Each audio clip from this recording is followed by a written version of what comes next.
it was eerily quiet. And then my mind was kind of like, the head in the fishbowl. Then it takes me into the bathroom and says, this is how you brush your teeth. Brush, rinse, repeat. Brush, rinse, repeat. Brush, rinse, repeat. But there were two girls, and it was like, you'll have to give us a ride. You can't tell us no. You can't refuse us. He'll let us in his car. Thoughts were all alone in this empty void. The head in the fishbowl. This doesn't look right. They got close enough where he said he could see, their eyes and how intelligent they seem. This doesn't look right. These gremlin-type creatures. This doesn't look right. No pupils, no iris, 3 fingers, 3 long fingers. And this is when the mental torture. And then it was eerily quiet.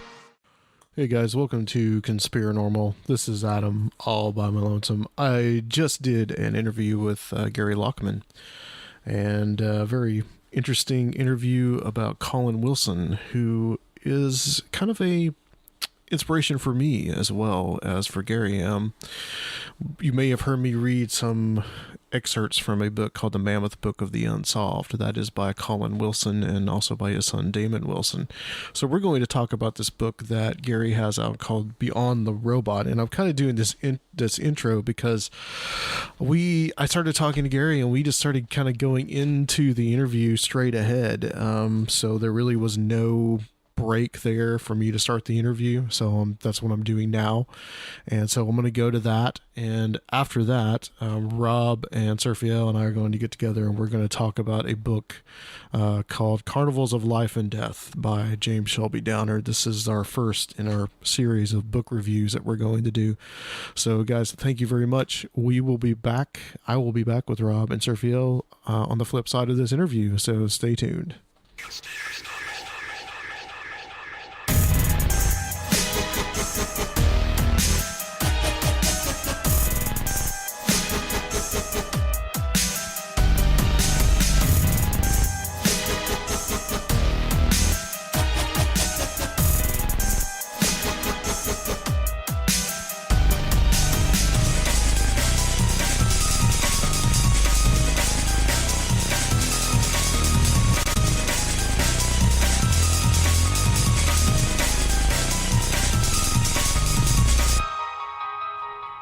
I'm looking at a CD here that I have called American Power Pop 2, and you're on this thing. All right. God, that's ancient. I guess you know about it. Well, I know there was a couple. I'm trying to think what, I don't know. It was this stuff that Rhino put out. Yeah. No, I know there were a couple American Power Pop. I didn't know it was a 2. I know there was one, but I'm trying to which the song that's on here is the first one. Oh, okay. Yeah, which is a good song, by the way. Oh, well, thank you. Yeah, that was my contribution to sort of, indie power pop before that indie. But yeah. No, that was fun. I did that age. Well, that's ancient. That's 40 years old. Yeah. I did that in 78, I believe. When I first moved to LA. It's some time ago. Yeah, it's good to. Well, I've had a couple of people on from that like CBGB scene back in the day. Yeah. I had Richard Lloyd on not too long ago. Oh, right. He lives, interesting guy. He lives in Chattanooga, which is actually where I'm from, which is a couple hours away from me.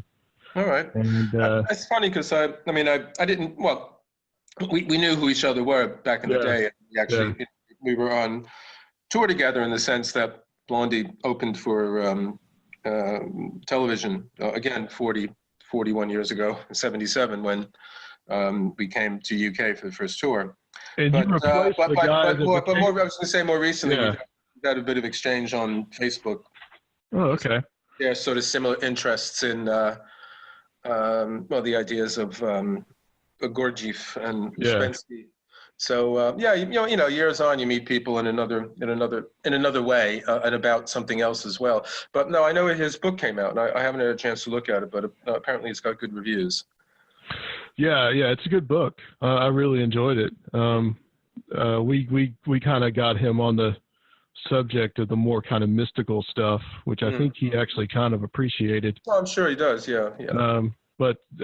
You replaced the guy that that went into television, became the bass player. Fred Smith. Yeah.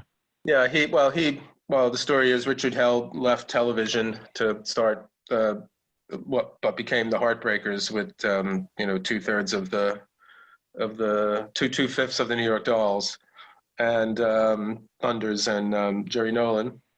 And Fred Smith was playing in Blondie, in some version of Blondie, and apparently Patti Smith suggested to him that he go and play with Verlaine.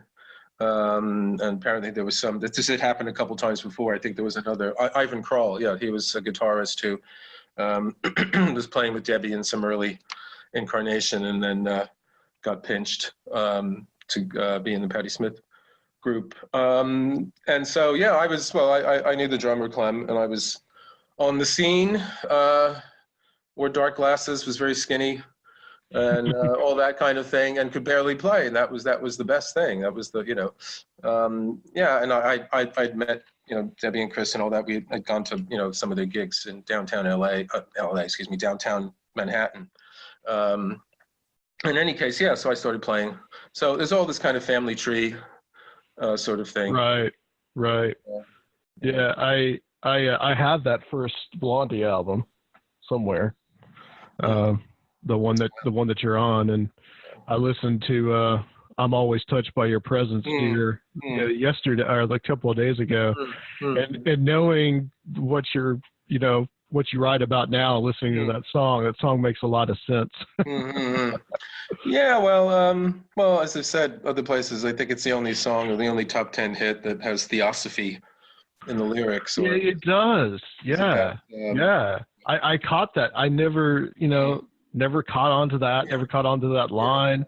Well, I mean, what it was about is, has been said before, but my girlfriend and I at the time, we found that we were sort of having the same dream or sharing dreams or, these sort of telepathic experiences and, synchronicities, these sort of, strange, meaningful coincidences happening. And then, so that was sort of the origin of the song. And, that was, what can I say? It's a good song, I would have to say so. Yeah, it is a really good song.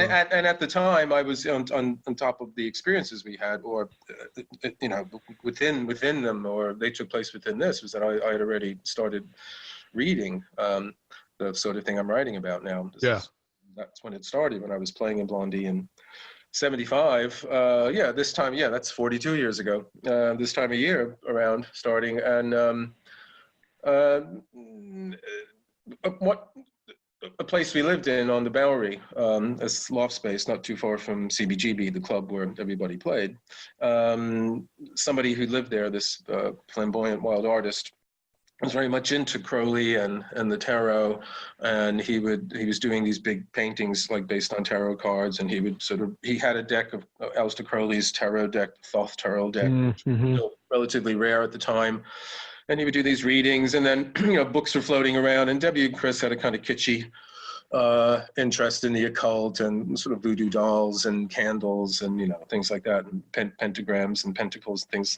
And one of the books I read at the time really had a major impact on me, and that was Colin Wilson's book, The Occult. And I hadn't read anything like it before. I had never really had an interest in the occult per se. I mean, I'd read a lot already, as one did. So, read sort of the Beats and Existentialism and so on and so on. And but I hadn't read anything about the occult per se. And it just blew me away, that book. And because it wasn't just a book about ghost stories or hauntings or spells or things of that sort. It was a history of it, but from this philosophical perspective about consciousness, about higher states of consciousness, more intense consciousness. And this is what attracted me to it. And after reading that, I just got into reading all this stuff. It was there, and it was kind of a golden age for kind of occult books or occult literature, because there were a lot of sort of discount publishers putting out, out of copyright old works on magic and the occult and a variety of different things. So there was all stuff that was, pretty cheap, and it was in all the bookshops, not just the specialized places. And so I just dived in, and that started in 1975. And today, I've written 21 books. Wow. That's more or less devoted, to those themes. There's a few other things in there, but so it's been quite a long obsession. And he wrote that book in 74, right? The Occult. He wrote it in the late 60s, and I believe it came out first in 71. I mean, he tells a story that he was approached in the late 60s by an American publisher because of the occult boom, which started in the early 1960s. My first book, Turn Off Your Mind, Mystic 60s and the Dark Side of the Age of Aquarius, is about this occult revival of the 1960s that, if you go back and you look at the popular culture then, and even, the politics, there's this occult, magical, strange, surreal almost character, a great deal of it. And what started that off was a book called The Morning of the Magicians that was first published in France in 61, I believe. And it was a surprise bestseller there. And it got the whole sort of occult publishing boom going. And then it was a bestseller when it was translated into English, but in the States and in the UK. And publishers just, they just saw where things were going. And so they started commissioning. And another big book was one called The Black Arts by Richard Cavendish, which came out, I think, around 66. People like the Rolling Stones or Jagger was seen buying it and all that kind of thing. So by that time, publishers were looking for, good writers. And Wilson had written quite a few books by then. He wasn't as popular as he had been, say, a decade earlier. But he needed the money, he said. And he said he sort of had a tongue-in-cheek attitude towards it. Like, it was interesting. He had always read books about it. And even in some of his early novels, there's a character based on Crowley, and there's other bits and pieces of a kind of occult, magical sort of things turn up, but always, kind of relatively, sort of say, kind of tongue-in-cheek, or not too serious. But as he did the research, he realized that his sort of, good-natured skepticism was inadequate to actually deal with the material, and he came upon more evidence after evidence, convincing kind of account after convincing account, and that it changed his whole attitude towards it. And then his sort of second career took off because, he became famous in 1956 with his first book, The Outsider. He was a celebrity overnight, boy genius, in not only in England, but in the States as well. And then quickly the critics turned on him. And he kind of fell from favor, and this was his comeback book. So yeah, it came out in 71, and then it was on somebody's bookshelf in one of the different places of people I knew in New York at that time. And the other one I read at the time was Crowley's I think Diary of a Drug Fiend, which everybody was reading because it was about drugs, so that was like the other way into it too. It was like, oh yeah, you take drugs, you get stoned, and then you practice this magic, and so that was my introduction to it. And as I said, and I'm written quite a few things, and I'm just I've just had a book come out, and there's another one coming out in a couple months. You're getting as prolific as Wilson. It's as prolific as Wilson was. Politics about the president. The president is being a chaos magician. So. Yeah, that's one I need to have you back on for. I've read The Occult. My introduction to Colin Wilson was one of the books that you describe as more kind of pulpy in your book, which is, I think it's reprinted as this in 2000. It's called The Mammoth Book of the Unsolved. Oh, yeah. And it's more like, the Wilson's second career that I've really got into, like the stuff about the occult and that book. That book is basically my Bible. I've read that thing on this show. Because he has such a well-rounded way of looking at all these different things, and just his writing is so fascinating. And Atlantis to the Sphinx is another one that I've read. Atlantis to the Sphinx. Yeah. No, I mean, that's well, these are, things from, well, that came out, I guess, the I think 96, from Atlantis to the Sphinx. Mm-hmm. And I mean, he's had a series of different kind of, big, fat kind of not anthology, but a lot of the later books on the occult, it's material he's covered already in, the major books like The Occult, Mysteries. Then there was one called Beyond the Occult, finally. Those are the three sort of big, kind of full-on studies. And then he's, as you say, there's the mammoth book of that. There's, there's one called Supernatural. They sort of came out, and there's a couple that his son, Damon Wilson, worked with. And, this kind of collection of different things. So usually there's kind of like Strange Powers would be like a section, or, Mysteries of Time and Space or something like that. And then, he brings together all these things. And one of the things I try to argue in my book about him, which incidentally is called Beyond the Robot, the life and work of Colin Wilson, is that although at a first glance, when you see how many books he wrote and the number of different things that he wrote about, he does give the impression of somebody he just write about anything, and there isn't anything connecting them all. And those kinds of books, which, a lot of them were sold in supermarkets. He was just putting together these kind of collections of different occult or magical sort of topics. They give that impression too. But really, at bottom, and this is something that does come through in all of his work, is he always refers it in the end to this theme. It's this whole theme about the limitations of consciousness, and which for him, is this whole idea of what he calls the paradoxical nature of freedom, and this, sense in which, we're sort of trapped in this kind of situation where when we don't have freedom, we know how important it is, and we'll struggle for it. And freedom for him is this kind of inner, it's not necessarily political freedom. He's not talking about that, but for him, it's really an inner kind of experience. And then it's something that we absolutely, will fight to have and maintain. And then, but once we get it, there's a kind of collapse.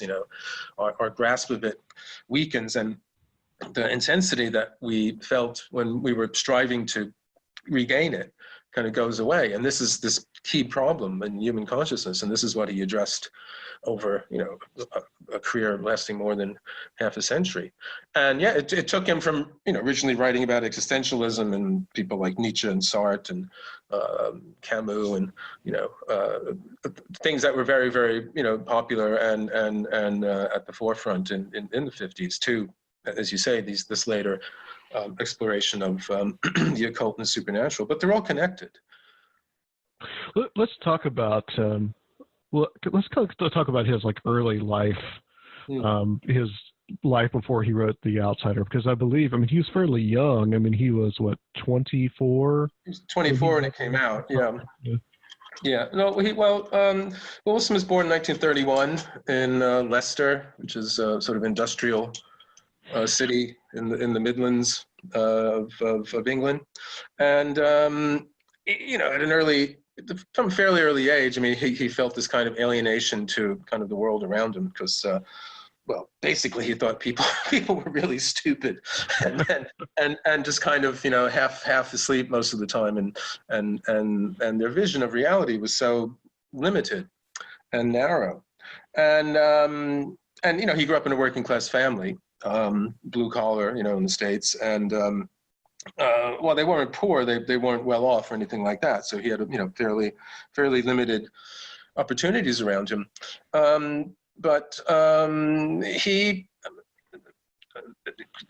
just found himself, relentlessly questioning, the existence and what was the point of it, and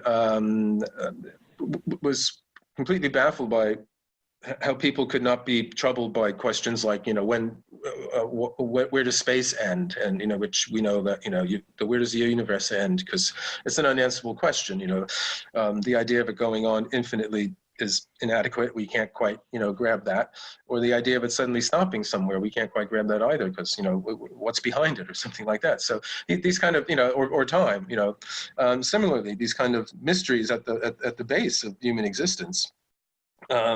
These were, very apparent to him from an early age, but he just was amazed that the people around him never thought of them at all. And this kind of loathing of the world came to a head when he was 16, and he just decided that he was going to kill himself. And he was in a chemistry class at the time, and he was very interested in science. He started out being quite interested in science, and he had a very rigorous kind of ordered mind, logical sort of mind, and he thought that's where he was going to pursue. So he was studying, chemistry at this time, and there was a vial of hydrochloric acid, and he knew if he just grabbed it, undid the stopper and drank it, he'd be free of all this pain and this loathing. Yeah. But as soon as he sort of went to grab it, he suddenly had this imaginative grasp of what it would be like to, actually drink it. And in that moment, he had this kind of mystical, or what he would later call a peak experience, when he realizes that what he didn't want was less life. He wanted more. He wanted to be more alive, not dead. And this is kind of, for him, the beginning of what became this pursuit of what he would call, these intensity states, and the thing that his figure, the outsider, in one way or another, is obsessed with. And then, from fairly early on, he quit school. He decided that he wanted to be a writer, and he went and he hit the road. At an early age, he hitchhiked down from Leicester down to, the south, and then over to France for a while. He slept rough, he was basically homeless. Well, he was homeless quite a few times, and then he would take all these jobs that just required, basically laboring. The whole idea of any kind of career or anything like that, he just wanted freedom and the freedom to write. So he would go from job to job, and he worked, quite a lot of, physical labor, menial kind of ditch digging and things like that. And eventually, he found himself down in London, living the bohemian life in Soho. And famously sleeping on Hampstead Heath, which is this huge open space, this open, wild area in the north of London, sleeping there at night in a waterproof sleeping bag, and then cycling down in the morning down to work in the old reading room of the British Museum, the British Museum exists, but the reading room doesn't anymore. But this was this wonderful old library in the museum, where people like Karl Marx and Bernard Shaw and H.G. Wells and all these others and many other people had come and worked. So he would spend his days there writing this novel, his first novel, which is called Ritual in the Dark. And then during a break from writing that, he got the idea of The Outsider, which was the study of alienation and extreme mental states, and these wild kind of tortured geniuses.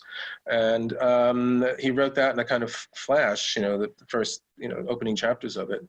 And he had made friends with one of the sort of librarians who took note of him and was interested in his work and all that. And then he also basically sent the book, the opening chapters, to a publisher called Victor Gollancz, who, make a long story short, told him that just on the strength of these chapters that, he was a man of genius, and that he would certainly, write his book. And this was this, the sort of the denouement of this long journey that Wilson went on, believing in his genius, putting up with, incredible inconveniences and, poverty and things of that sort. And then when the book came out in 1956, May of 1956,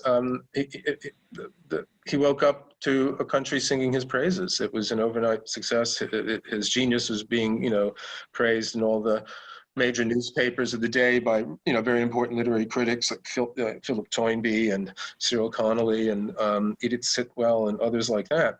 But what had happened is, unfortunately, that he was very young. He was 24. He became associated with a group of other writers who got called the Angry Young Men. And they usually kind of say, oh, they're sort of like the Brit equivalent of the Beats, but they really weren't as wild as the Beats, and they were more on the whole, sort of socially conscious.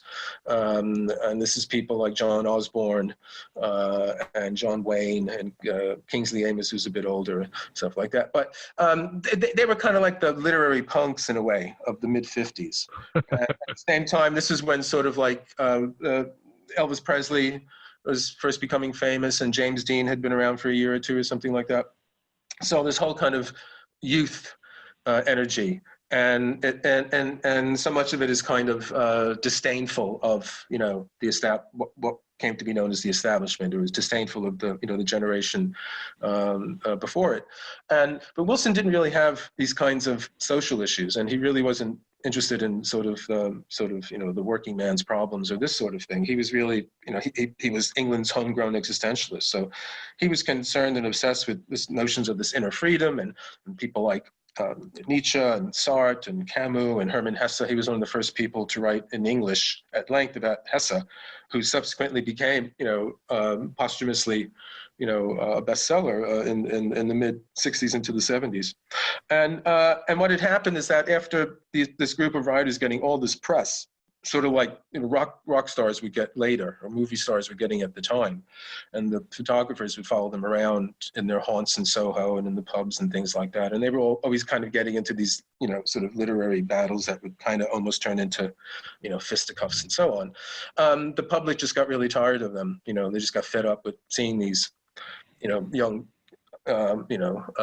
sort of gutter snipes, as it were, in the papers all the time, and favor turned against them. And they especially turned against Wilson. I mean, his second book came out called Religion and the Rebel. I mean, everybody panned it completely, and he became persona non grata. And it really took a lot of courage and determination for him not to actually can it then, as you know, some of his friends who were on sort of his side of the kind of ideological divide among the angry young men.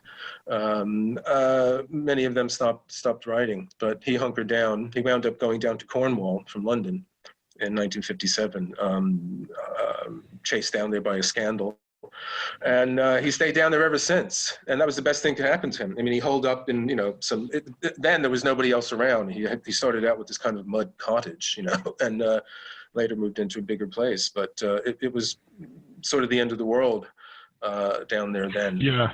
And he hunkered down and he kept writing. And so pretty much I'm saying he was kind of out of favor generally from about, you know, the end of the 50s up until when the Gold came out again.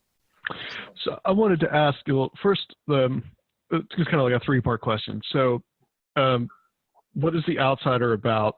And also, for people that may not know in my audience what existentialism is or was, and then how, because his version, as you say in the book, of existentialism really differed in some ways than Sartre and some of the other more like the continental existentialists. Yes. Well, just okay. Briefly, existentialism is a philosophy, school of philosophy that was, you know, became really popular after World War II, and as you say, with Jean-Paul Sartre and Albert Camus in Paris and in the left bank, and, you know, other people, and it was basically it was focused on the idea of freedom, and that it took for granted that sort of the religious certainties that, you know, people had accepted for centuries before just no longer, they just weren't true, or it didn't matter, you know, they were no longer applicable. So there was a world in which there was no God, and there wasn't any kind of notion of progress or anything like that. All of the sort of, you know, after World War II and the Holocaust, all the sort of big narratives that sort of gave the world meaning didn't work then, and it was up to the individual to create some kind of meaning through his choices. So full responsibility for your sort of existence, as it were, to give meaning to your existence fell upon yourself. And this creates, you know, a variety of different kind of challenges and so on and so on. And it goes back to a German philosopher, Martin Heidegger, who in the 20s published a book called Being in Time, in which he argued basically that the Western mind had taken a wrong turn, sort of with Plato, and it had gone off into this kind of abstract world of rationalization and so on, and had lost track with authentic being, this kind of, real sense of your own existence in the world. And this is what his philosophy, which is very, very dense and difficult and in many ways, almost impenetrable, was about. And Wilson, it's something that you say is very continental. It didn't really, these kind of questions didn't really fit in with the usual kind of Anglo approach to philosophy, which is much more pragmatic, or it's much more based on empirical evidence and things of that sort. So these kind of big metaphysical questions of meaning and purpose and, that kind of thing, and freedom, they struck them as kind of abstract. But for Wilson, these were, deeply important kind of questions. And he discovered that, he was already pursuing these kinds of questions. And these sort of questions don't start with existentialism. They go back to, even Plato, asks them, or St. Augustine or Pascal. You can find throughout the history of, Western culture and thought, these kind of questions of who am I? Why do I exist? What's the purpose of my life? How should I act? And so on and so on. These are things that are, obsessed people throughout the ages. But now they were being kind of pursued more intensely, and without having the religious backdrop, to fall back on in some way. There was a whole sense that, we are living in this universe that exists, and it's oblivious to us. It's, billions and billions of years old, and it extends, we don't know how far, infinite in all directions, and we have no idea why we exist, and no one's dropped us a rough guide to it, and, we sort of have to make it up as we go along, and that was kind of the sense of what the existential kind of horizon was like. And where Wilson was different, and what the book The Outsider is about, is that he says, yes, that may be the case, that may be how we are now, but you have to admit that in the records we have of many men and women who have been pursued, troubled by these questions, it's not all this kind of gloom and sense of loneliness. Someone like Blake, the poet William Blake, he has this sort of mystical sense of seeing heaven in a wildflower, a world in a grain of sand. William James, the American psychologist and philosopher, in his classic book, Varieties of Religious Experience, he writes about quite a number of different sort of mystical experience in which the fundamental sense of reality is not this kind of meaninglessness and emptiness. It's this kind of overwhelming meaning, and it doesn't have to be religious. It doesn't have to be God per se. It's a sense of a kind of a world that's actually saturated with meaning, in which we are blind to most of the time. So whereas like the French existentialists and the ones before them tended to sort of be skeptical about those kinds of experiences, thinking that, well, we can't start bringing those in. We have to start with what everyday experience is like. Wilson would allow them in, and he would say, well, this is part of human experience as well. And so for him, the outsider is a figure who starts out with the recognition that the everyday world that most of us take for granted is actually false. It's illusory. Its sense of familiarity and certainty and security is just false, because underneath it is exactly this experience of this kind of existential loneliness, this sense in which the meanings that we usually ascribe to things don't really exist. And once you see this, it's difficult to be blind to it. And Wilson has a line where he says, the outsider sees too deep and too much, and then what he sees is chaos.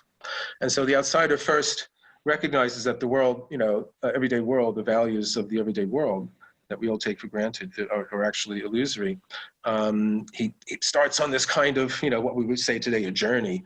But he starts in this kind of dialectic of trying to arrive at some kind of new sense of meaning to the world. And he faces certain sorts of challenges, and there are different types of outsiders. And he's an outsider because he has an appetite and a need for this kind of intensity of purpose that the modern world can't provide.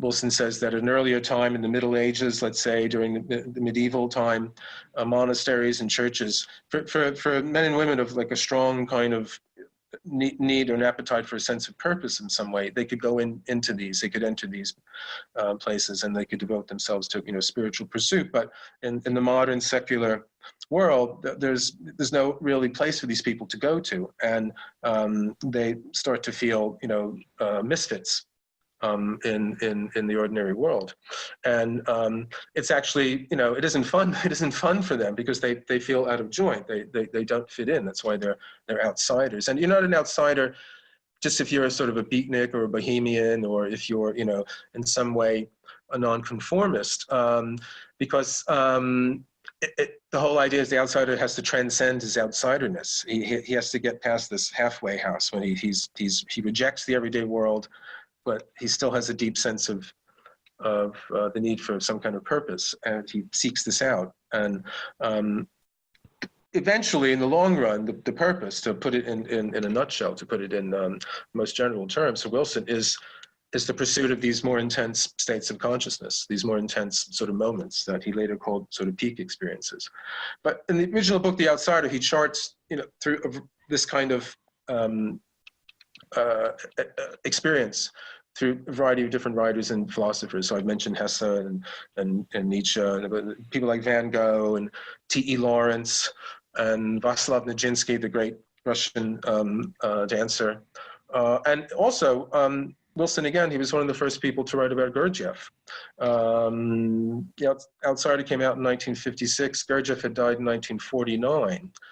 And so it was not too long after his death. And there wasn't really too much literature written about Gurdjieff that didn't come from people that were actually involved with him, in his groups. Ouspensky's book, In Search of the Miraculous, had come out, and some other accounts by people like Kenneth Walker and others. But Wilson was one of the first to sort of talk about Gurdjieff and Ouspensky in the context of other sort of writers. And so he's talking about them towards the end of The Outsider, when he's beginning to, the movement towards this kind of intensity of experience leads one to developing some kind of discipline, some kind of spiritual discipline. And so this leads to the possibility of, some sort of, is there a religious answer to the outsider's dilemma? And this is something that he follows up in Religion and the Rebel. But just to sum it up, it's basically these kind of characters who, they're completely dissatisfied with the lukewarm everyday existence. But they're not just sort of, hobos, or they're not just sort of beatniks or punks. What they want is an even, they want to take on an even greater responsibility, right. Responsibility for their own sort of consciousness.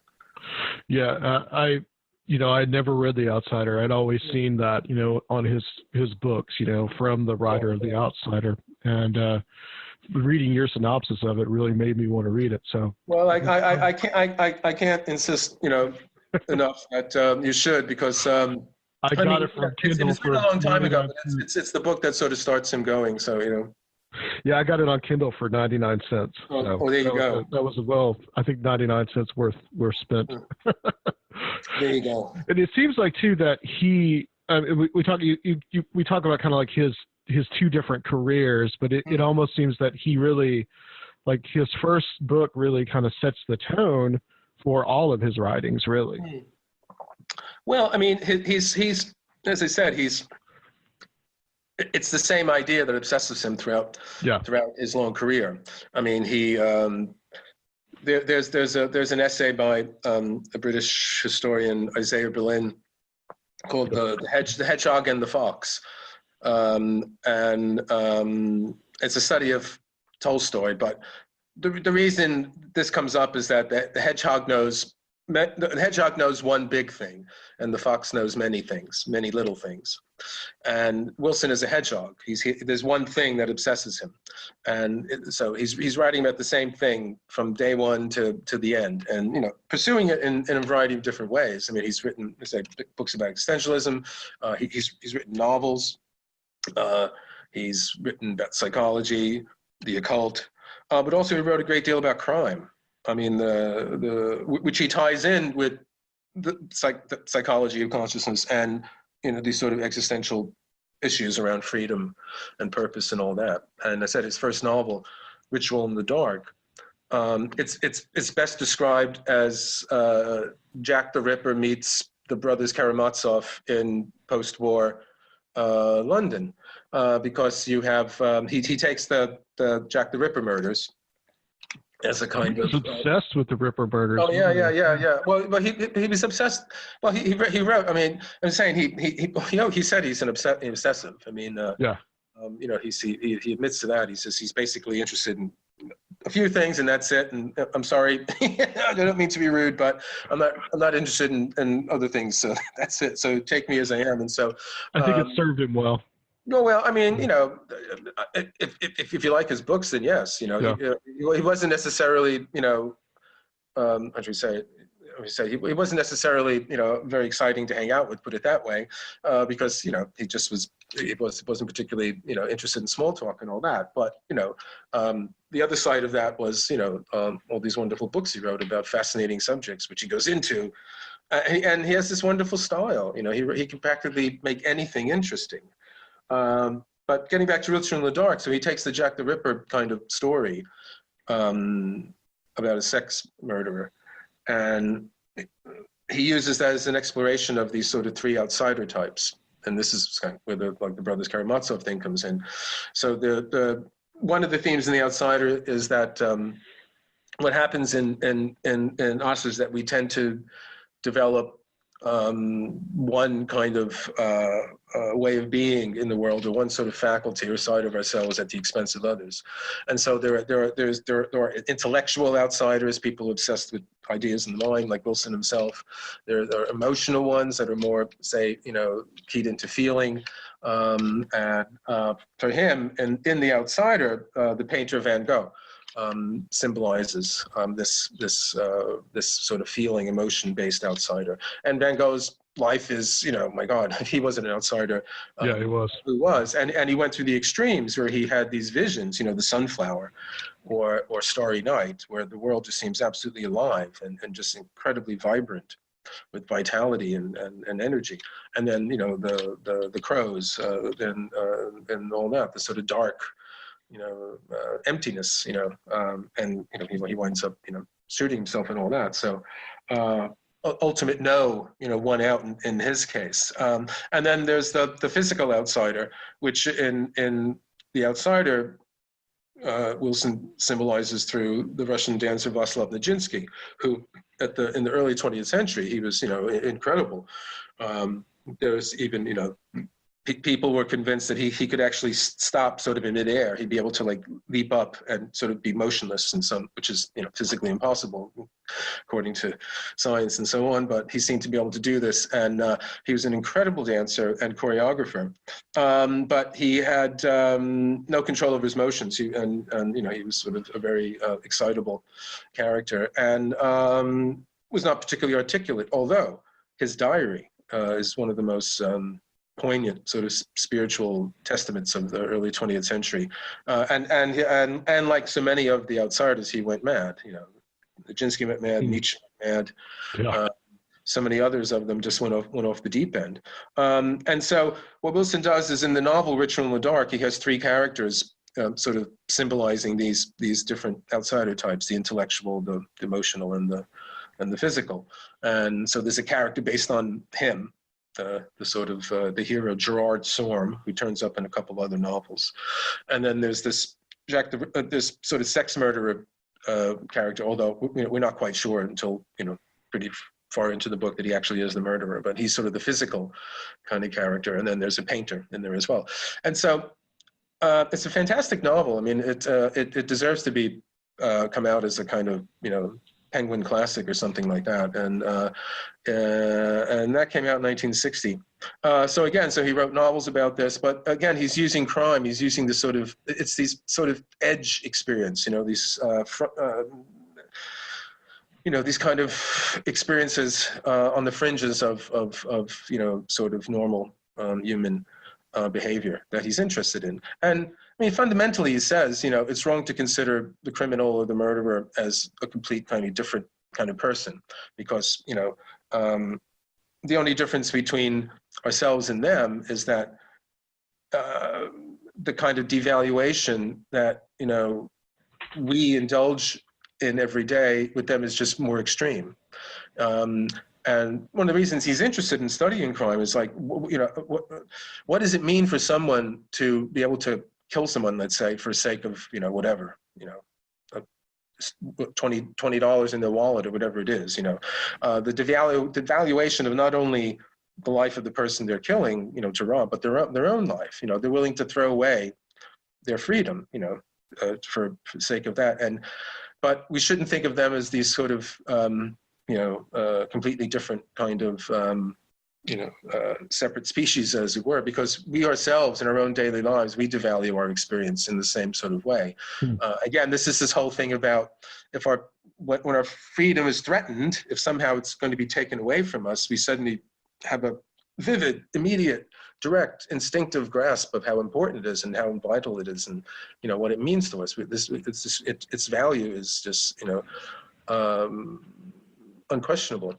But once the threat recedes, we lose it, and we too devalue our lives and our experience in the same way that the criminal does, not to the same extent, to the same extreme, but in the same way. So his study of crime, which he wrote quite a few books about, he sums it all up in this wonderful, I would say, history called Criminal History of Mankind, which came out in, I think, 1984. And it's one of these books where he's trying to write, it's kind of like an H.G. Wells book. I don't know if you're familiar with H.G. Wells. I mean, everyone knows H.G. Wells from the science fiction books and all that. But he also wrote these huge kind of histories or encyclopedias, let's say, of that was kind of for the average reader. And this is the outline of history. Outline of history, yes. And so Wilson's book, Criminal History of Mankind, is like that, but from the point of view of crime. And he has fascinating theories about crime and different types of crime in different ages and different motivations. And one of the really interesting things he does is he takes this notion of the hierarchy of needs, which was developed by the American psychologist Abraham Maslow, who was sort of the founder of humanistic psychology. It was very big and popular in the 60s into the 70s. And Maslow believed that human beings sort of develop through meeting a kind of a certain ladder of needs. Like the first need we have is basic, is to breathe, basically, and to eat, something like that. And then a kind of shelter, and then, some kind of sex life or some sort of, romantic life, relationship, with someone, and then what he calls the self-esteem level, getting the good regard of your neighbors or your coworkers or something like that. And then beyond that, there's what he called the self-actualizing need, which is different than the other four because it's a need to actually not to fulfill an emptiness you don't have yourself, but to sort of actually use your powers, to be creative. It's a need to give rather than to take, as it were. But Wilson takes this kind of stencil and he uses it to understand what he sees to be these different sorts of nature of crime throughout the ages. And one of the interesting things he discovered is that there is a parallel. There's a parallel between Maslow's hierarchy of needs and the different sorts of fundamentally, it's the different motivations for murder, to be morbid, but this is what he focuses his existential microscope on. An interesting thing is that, by the time you get into the 50s and the 60s, you start to get this kind of self-esteem murder where people are killing in order to get a name for themselves, and they wind up, killing famous people because that's the best way. You shoot John Lennon or whatever. I don't remember the guy's name, so it didn't work in my case. But that sort of thing, or you get this kind of random, motiveless kind of killing, which we don't really quite understand. And Wilson, theorizes that in some warped way, it's a kind of warped expression of creativity in some way. So this is a very, I'm giving a thumbnail sketch of it, sure. But it's a fascinating book, and I think it's still in print. But I think it's up there with books like The Occult and The Outsider, where you'll get an overview of how these ideas that Wilson has been, engaged with for years can really be applied to understanding, human history. Yeah, I think there's a lot of his books are still in print, I believe. I think they go in and out, the new, sort of new editions of them, but yeah. He had two concepts that are interesting, and this is something that, the book that I told you about, the Unsolved book, he talks about this in that, and two concepts that, one is Faculty X, and the other, which is essential to the title of your book, is the robot. So what are these two concepts? What did those mean to him? Well, Faculty X is a name Wilson gave to this kind of curious experience that he had himself, in which he found many examples of in literature. And he summed it up in a couple lines where he said, it's the ability to grasp the reality of other times and places.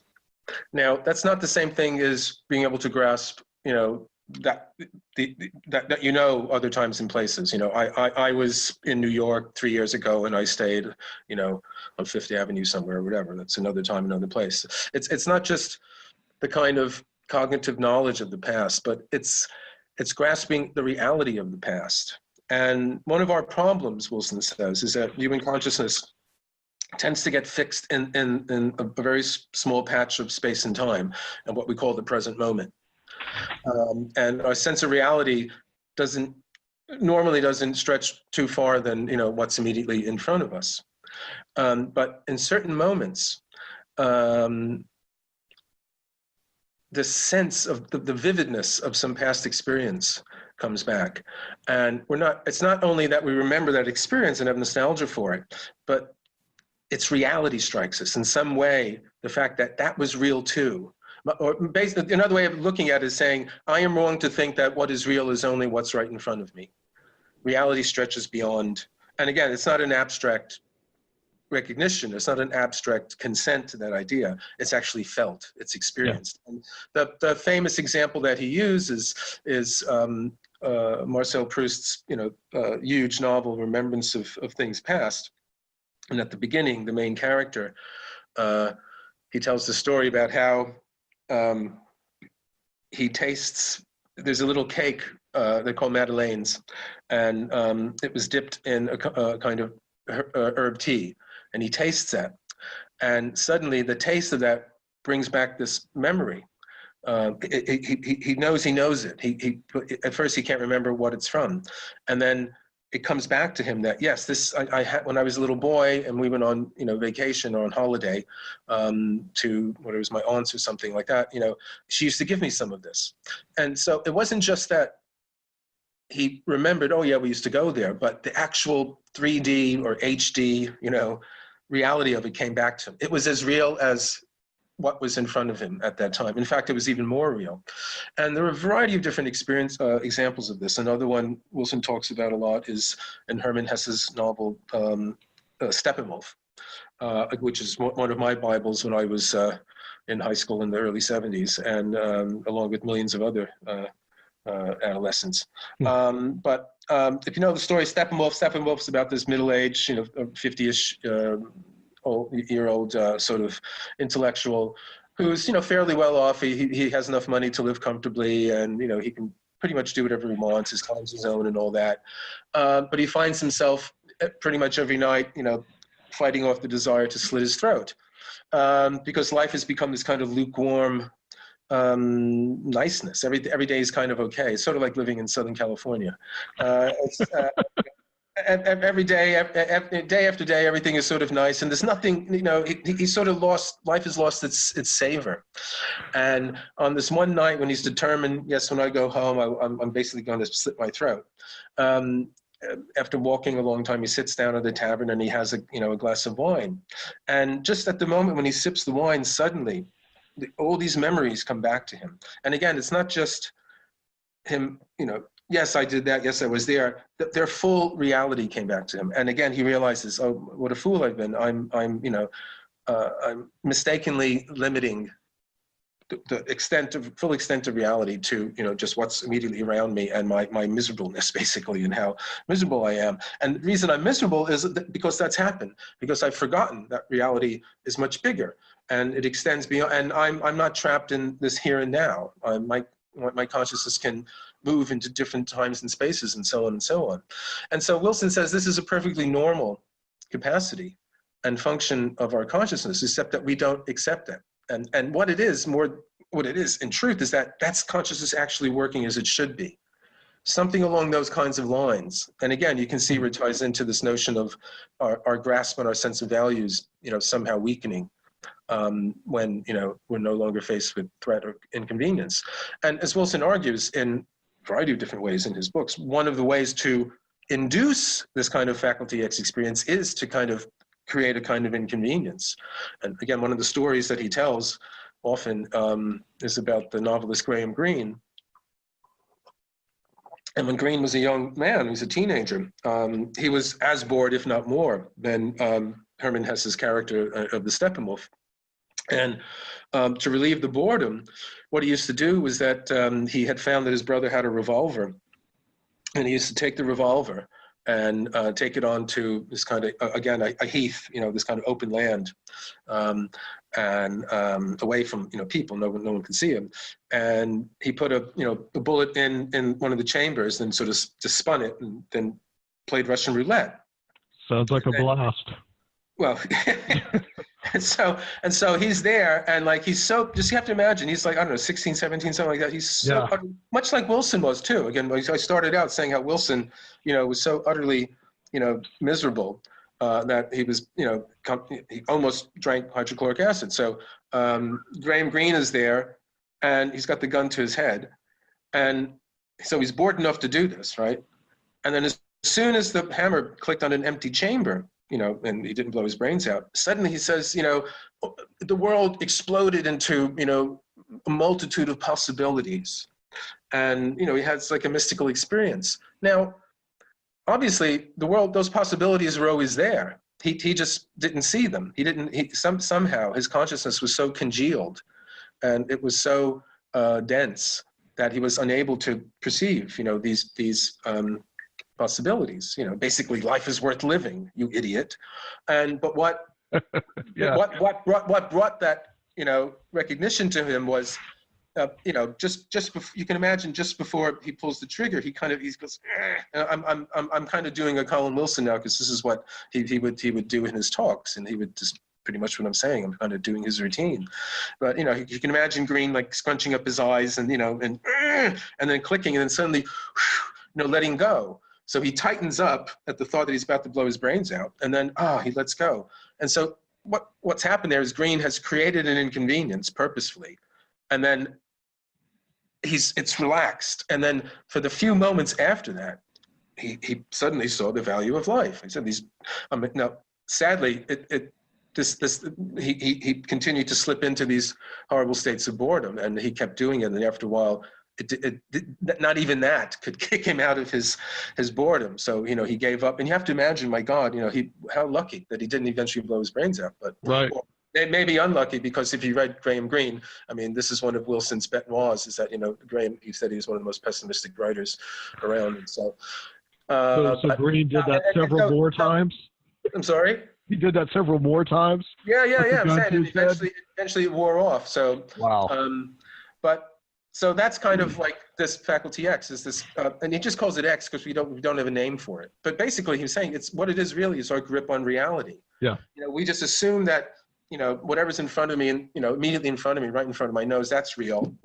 But actually, the fact that I was somewhere else earlier today, that's real. It was real then, so it's real. Or and so on and so on. And it doesn't have to be your past. It could just be anything. We say.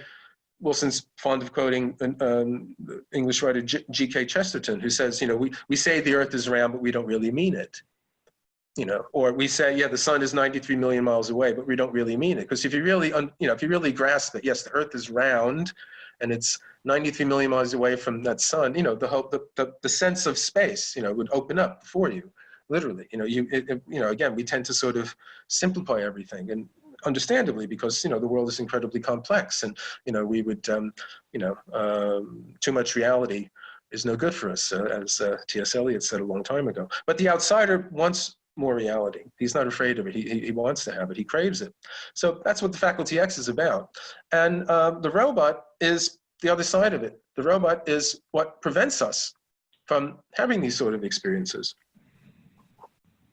Now, how that happens is that for Wilson, the robot is this kind of evolutionary labor-saving device that we've developed, you know, over time, over human evolution.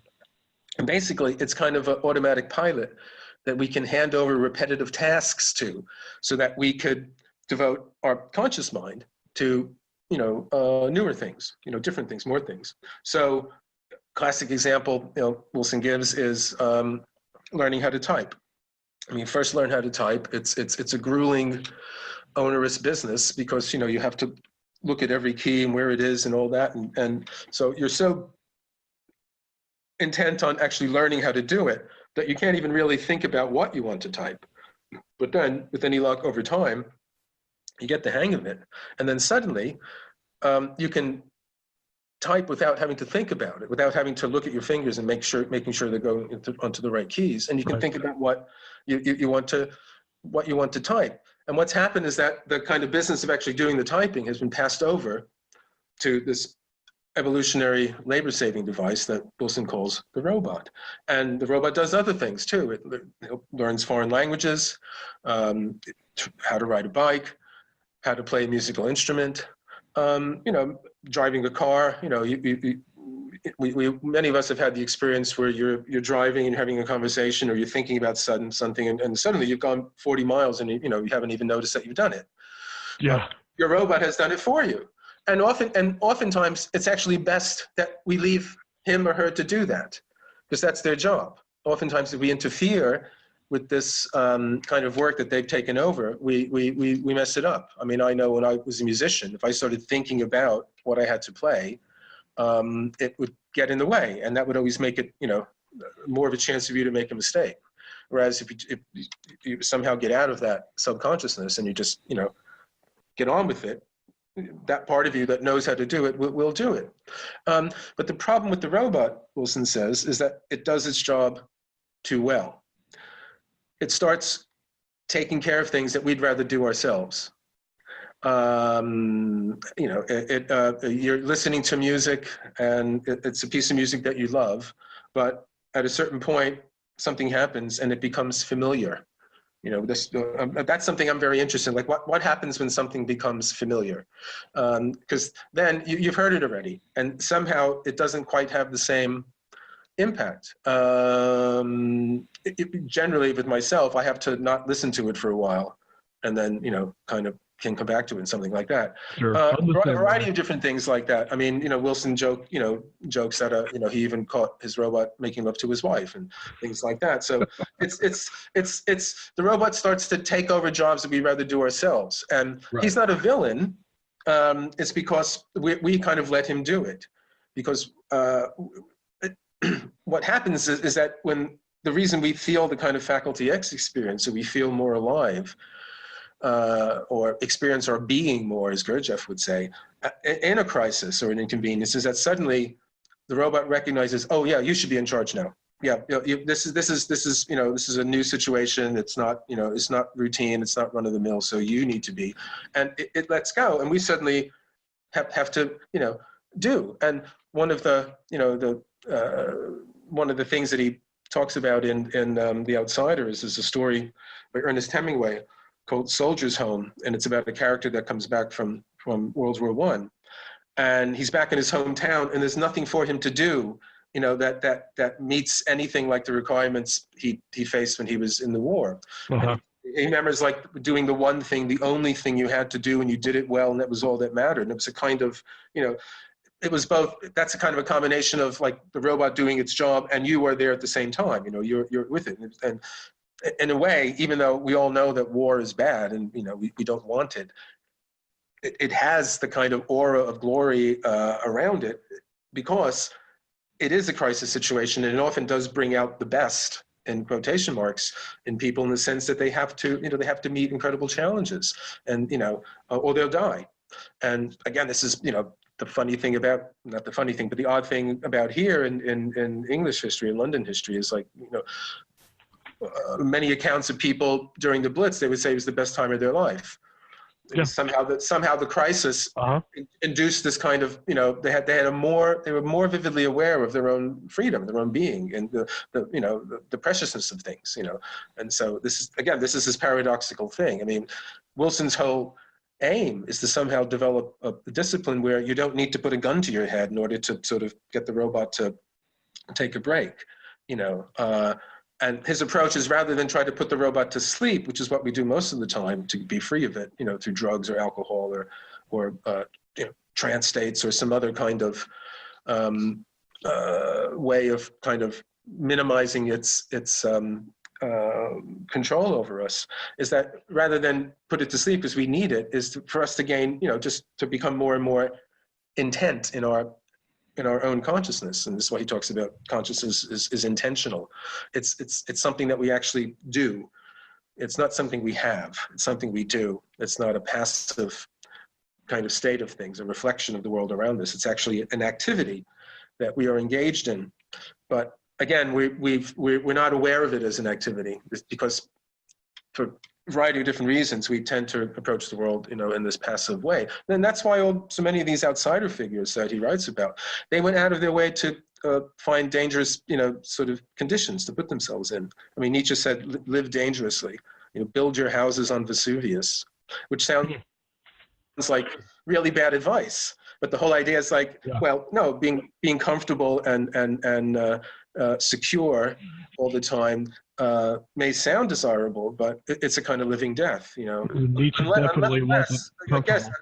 Yes, exactly. Unless, rather than have to create, inconvenience all the time or create crises, which a lot of these outsiders do, you can develop a discipline that would consciously induce the kind of tightening of consciousness, a tightening of will that the crisis, triggers now. And that, you could say, that's what Wilson was trying to do in his work, where he's trying to understand the mechanisms of consciousness. And this led into his forays into a philosophical method called phenomenology, which is basically a kind of mapping of inner states.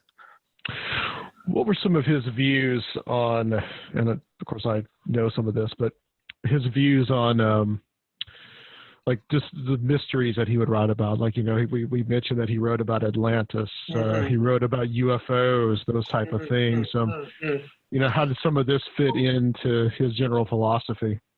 Well, he was very open-minded. I think, Atlantis, well, he wrote a few books in kind of the ancient civilization genre. From Atlantis with the Sphinx is one of them. There was another one called, I think, the Atlantis Blueprint, yes. And then another, Atlantis and the Kingdom of the Neanderthals.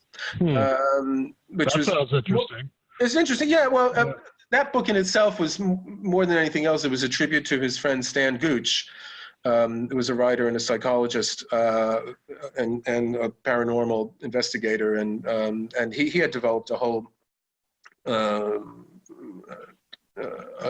ideas or system of ideas about human evolution and consciousness based on this fundamental idea that in our past, Neanderthal and Cro-Magnon mated rather than Cro-Magnon just wiping out Neanderthal. Neanderthal and Cro-Magnon mated. And when he first presented these ideas to Stan Gooch in the 70s, he was laughed at. But as we know, more and more things come out about that actually being the case. So that's one of the tragedies, I would say, of this. Well, it's a tragedy that Stan Gooch, and he wrote quite a few books. And he's not as well known now, but in the 70s and into the 80s, he. Something came out about that last year, in fact. Yeah, exactly. Studies. But I think the Wilson says about his books about the early civilizations, to him the fundamental idea was that it seemed that the kind of consciousness that people of earlier time that he's postulating, the inhabitants of Atlantis or even, let's say, early Egypt, was different than modern consciousness. It wasn't the sort of kind of ego-based subject-object sort of consciousness we have, where, you know, there's me, my mind, and then there's this hard outside world out there that is there whether I'm, you know, looking at it or not. And it's got, you know, my consciousness doesn't have anything to do with it. And he goes and he investigates the work of this maverick Egyptologist and alchemist, Rene Schwaller de Lubitsch, who he's one of the people who got the kind of ancient civilization kind of craze going, because he pointed out, well, in the early 60s, that the Sphinx must be much older than, you know, we assume, because of the water erosion marks on it. And that's the kind of thing that people like Graham Hancock and, you know, Boval and many others picked up on and, you know, created a whole industry with. But what interested Wilson was that, and, you know, this idea that people of earlier time had a different kind of consciousness, one that was more in tune with the cosmos, less kind of independent than ours, less rational, but more kind of intuitive. But he also thought there was a great deal of evidence for some, you know, kind of pre-civilization civilization. You know, he talks about this, you know, global maritime civilization that you know, predated all of the, you know, the historical records and all that. So I he had an open mind. I think he really enjoyed investigating these kinds of things. And then he had such a, again, he was such a good writer. He had such a good narrative style, and he did such a good job of research that people approached him. Now, his book on UFOs, Alien Dawn, I know his publisher Virgin approached him and asked him to do a book on it, because of the strength of From Atlantis to Sphinx. That was kind of another kind of, not necessarily comeback book for him, but it was another sort of bestseller for him. That book did very well, and so on the strength of that, they commissioned this book on the UFOs. And I mean, one of the funny things is that, you know, he talks about when he first started to do the research for it, that he had no idea that things were the way they were. You know, he had read some books on UFOs in the 50s, and, you know, he had no idea about the whole, you know, ufology and the whole, you know, sort of community of ufologists around the world and conferences and things of that sort. But again, what he tends to do is just read up as much as possible, get as much evidence or material, you know, for him to sift through, and then come to his conclusions. In the end, he felt that there was, whatever is happening to people who are, you know, claimed to be abducted, in many of the cases, what we consider to be the rational explanation is just inadequate. It just doesn't cover all the bases. And in this, he refers to John Mack, you know, the Harvard academic who, you know, got into so much hot water over his studies, which came to the same conclusion. Try though I may, I just can't account for some of these stories using the usual kind of, you know, reductive, materialist explanations. And then Wilson came to the conclusion, he felt that all the strange things that surround, you know, UFO experiences, the kind of thing that Jacques Vallée and others, were studying, where it went more from sort of nuts and bolts kind of, you know, flying machines to sort of experiences of different dimensions, and then relating back to historical different kinds of entities like fairies and elves and so on, that kind of thing. So he felt there was in some way, some kind of intelligence was priming human race for some shift in consciousness. I mean, he believed he wasn't a millenarian, and he didn't have sort of apocalyptic kind of ideas, but he did believe that mankind, you know, womankind too, we're all in on this, was on the cusp of a kind of shift in consciousness. And again, he didn't mean the Aquarian age or any of the kind of usual things, you know, the harmonic convention or whatever, because he's looking at it in longer historical terms, and he's basically saying this starts with the Romantics in the late 18th century, and it's basically an opening up consciousness. You know, you have the Romantics, and they have these kind of experiences, you know, these faculty X, these moments of ecstasy, these kind of mystical experiences. Right. But they lack the discipline to be able to hold on to them. And actually most of them are kind of wrecked by these things. They're, they're so powerful that when they come down to earth, the kind of everyday life is just repellent to them, and they go out of their way to try and repeat these experiences. And as we said before, many of them crack up. Some, like Coleridge and De Quincey, become opium addicts. Others are alcoholics, and so on and so on. So what Wilson wants to do is, yes, those kind of ecstatic experiences, but we need to develop a discipline to be able to, sort of build up our consciousness so that we're not overwhelmed by these experiences, and also that, we can understand the mechanisms that allow for them to happen. So in a way, he wants to kind of bring the Romantics and the Existentialists kind of together. The Existentialists were tougher than the Romantics, but they turned a cold shoulder to these kind of ecstatic experiences. The existential experience isn't one of ecstasy. It isn't like Blake. It isn't like Wordsworth or Keats. It isn't like that. It's a sharper, harder. Again, existential has become this kind of catch-all word we use, like weird or Gnostic or surreal, but it generally means some kind of crisis state in which reality is too much to bear or something like that. Sure. So they kind of took reality straight. They didn't have a blindfold, but their scope was limited. Whereas Romantics were open to these more ecstatic experiences, but they lacked a kind of discipline, and they were overwhelmed by them. So he kind of wants to bring the two together. And in my book, I try to make that clear that that's what he's trying to do. Yeah, I agree with him on his assessment of that. The whole UFO or alien abduction or contact phenomenon. It's interesting that someone that I know that studies a lot of this, my friend Joshua Cutchin, he's written a couple of books. He's got a third book out, and he talks a lot about this correlation between the fairy lore and what you hear now. Yeah. And he posted this map of some of the most fairy sightings in the UK are actually in Cornwall. where he lived. Yeah. No, I mean, I think he was, I think he had an interest in all that sort of thing. Again, he wrote introductions to lots of books too. He was very helpful with other people, other writers, people that are, Ted Holiday was one of the ones who wrote a lot about this sort of stuff, and he was helpful. Another one was T.C. Lethbridge, who he didn't meet, but Lethbridge was this Cambridge Don who became fascinated with standing stones and ancient lore and pendulums, and he developed a whole system of using the pendulum in order to gain information, to dowse, and it get into, Lethbridge is another one who a lot of people don't know about these days, who should be better known, because he investigated quite a few things. I mean, dreams, precognitive experiences, strange time slips, which ties in with Wilson's, sort of faculty X thing, because again, it's this whole idea of, consciousness has a greater mastery of time than we generally give it, right? And speaking of time, I'm going to have to say.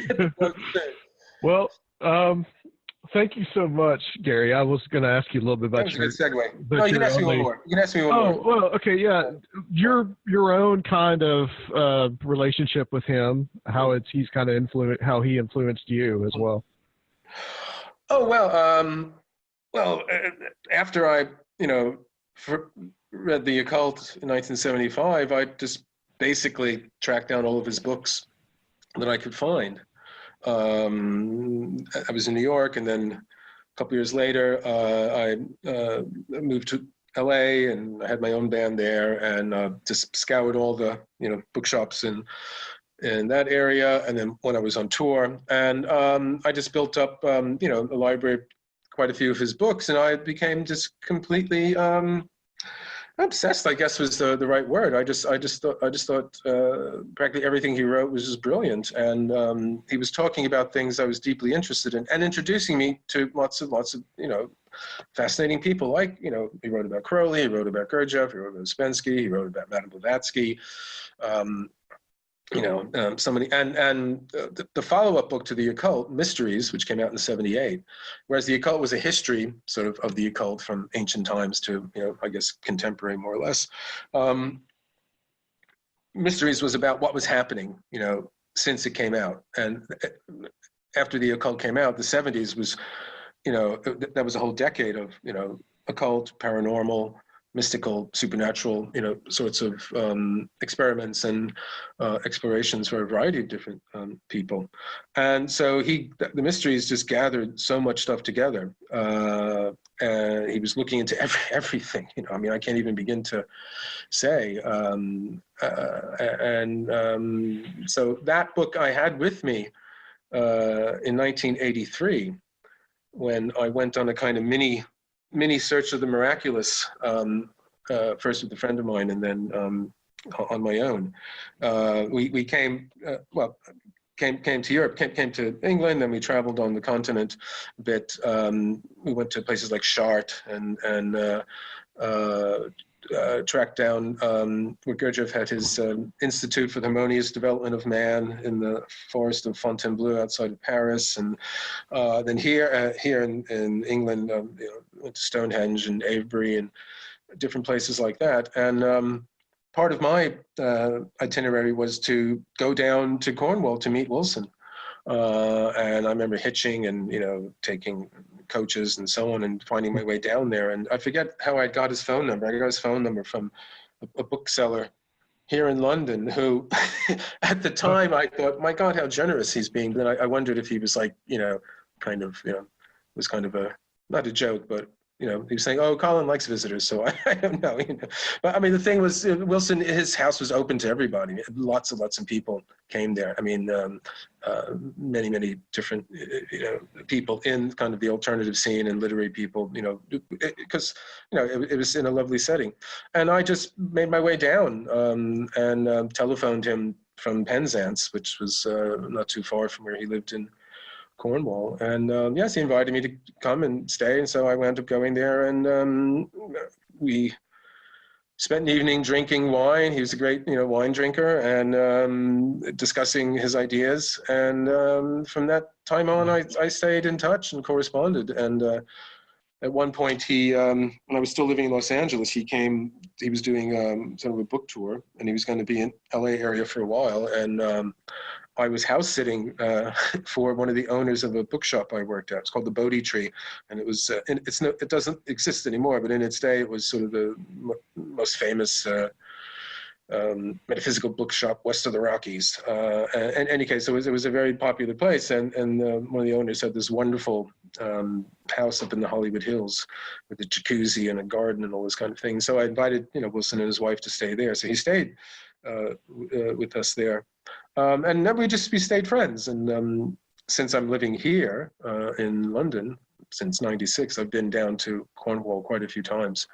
He was a mentor, but a friend. I'm not the only person. He lots of other people knew him. He was very open, very generous. And when he died, it'll be 5 years at the end of this year, 5 years ago. That's when I was determined I was going to, write a book about him, because I felt it needed to be written.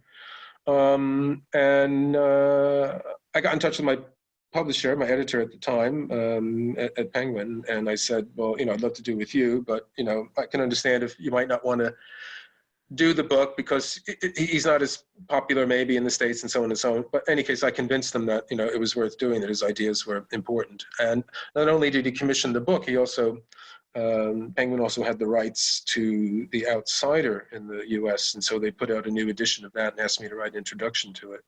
So that was a very nice thing. It made sense. Both things came out in 2016. That was the 60th anniversary of The Outsider coming out. So, it all made a kind of sense. And I'm what can I say? I'm grateful that I had the opportunity and the privilege to write my book about him. And where can people find the book? At all good bookshops. It's on Amazon and all the places. So hopefully you're not going to find any at the second-hand bookshops, if any of them still exist these days. People keep them. Well, thank you so much, Gary. I really appreciate it. And that's my pleasure. I'm going to close this section out if you stay on the line for me just for a bit. And guys, we'll be back. We're going to talk about another book on Conspirinormal.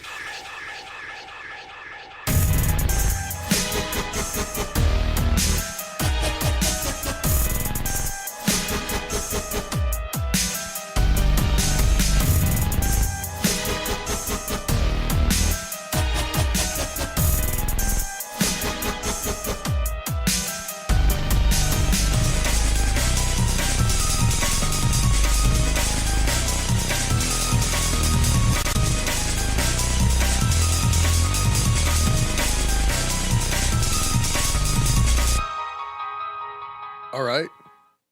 It's a few hours later. What's up, Rob? I missed you today. Yeah, how'd it go? It went very, very, very well. Except for all my struggles with Skype. That's normal. It made the decision. Actually, the decision was made for me. We were just talking about communism in here, so I think the Microsoft is just another form of the Khmer Rouge. They made the decision to update my Skype last night. I couldn't even log into it, and so it updated. And I think it updated to the version that you have, which is for Windows 10. Oh, I'm sorry. And the version that I have Windows 7, so I think that it's like not even working. So I had Gary Lachman coming on, and he already had Zoom put on his computer, so he said, "Well, no problem, we'll just do it with Zoom," and I did, and actually, I've already sent you the interview. So the only thing that was weird about that is it does not record into MP3. It does like an M4U or something stupid like that. So you just have to. I found some like conversion software online that will convert it to an MP3 for you, and it just sends you to your email. And I did it that way, and then of course did it through Audacity. So just the struggles of me still trying to have a good setup at my house. I might have to update to Windows 10, man. I don't know. I don't know if I want to put myself through that. Don't you ever say that. Don't you ever say that in my presence again. So we kind of downgrade to XP. Yeah, that's what we should all do, is just downgrade to XP. We have a special guest in the studio tonight. It's going to help us out with the show because Luke is nowhere to be found, as usual. Say hello, Serfiel. Hello, my name is Serfiel Stevenson. I'm a listener of the show, and tonight we're going to be talking about one of my favorite conspiracy subjects. Yeah, by far, probably my favorite, most interesting. And we're going to be talking about James Shelby Downard and the book Carnivals of Life and Death, and it has a subtitle. I think it's like My Wayward Youth or something like that. My Profane Youth. My Profane Youth, yes. 1913 to 1935. Yes. We talked about James Shelby Downard with Adam Go Rightly on episode 33, which that was totally meant because James Shelby Downard was the author of a book, or I guess it was more like an essay called King Kill 33. Yeah, a conspiracy tract that was pretty infamous in the underground before gaining more notoriety through being a part of the book Apocalypse Culture, the first edition. Yeah, Adam Parfrey's book. And explain a little bit about the King Kill 33 conspiracy. Because like I said, that was a long time ago. This is episode 202, so... Okay, so basically, King Kill 33 is the most, probably the most complex and weird JFK assassination conspiracy theory there is. It plots the entire, a series of events that leads up to the assassination as one big elaborate ritual that is the killing of the king, is like this alchemical formula. So he believed that it was this elaborate Masonic ritual that utilized symbolism and both the occult sciences and what were the beginnings of atomic science. Okay. And was made to alchemically transform the population basically through the assassination of JFK. And this had something to do with like the 33rd degree parallel. Yeah, right? he this series of events that culminates in the assassination of JFK all took place on the 33rd parallel.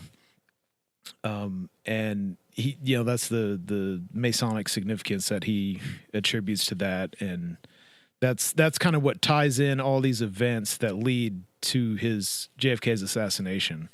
Everything took place on the 33rd parallel. Right, and the 33rd degree parallel comes into other things too, like the Trinity, the first atomic bomb explosion. Right. There's also Charleston is around the 33rd degree parallel, which is where Scottish Rite Freemasonry came into the United States. Albert Pike and all that. Hymn of the Phallic Throne, if you remember that, Rob. Oh, yeah. Yep. And that's Robert Guffey.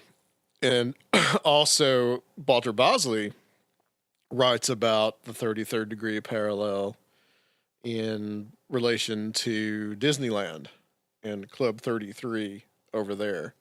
So there's also, I think, Roswell is close to the 33rd degree parallel.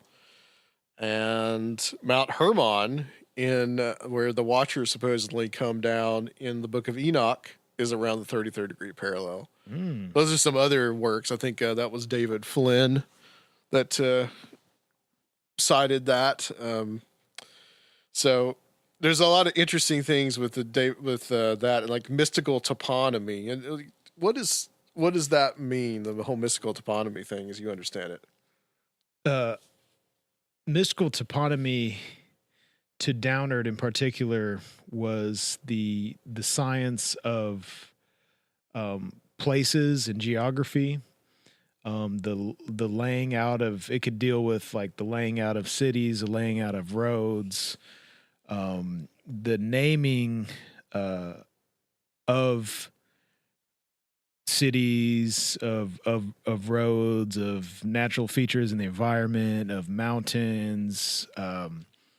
So to him, in his understanding, which is true that the United States really was founded by a lot of occultists and secret societies.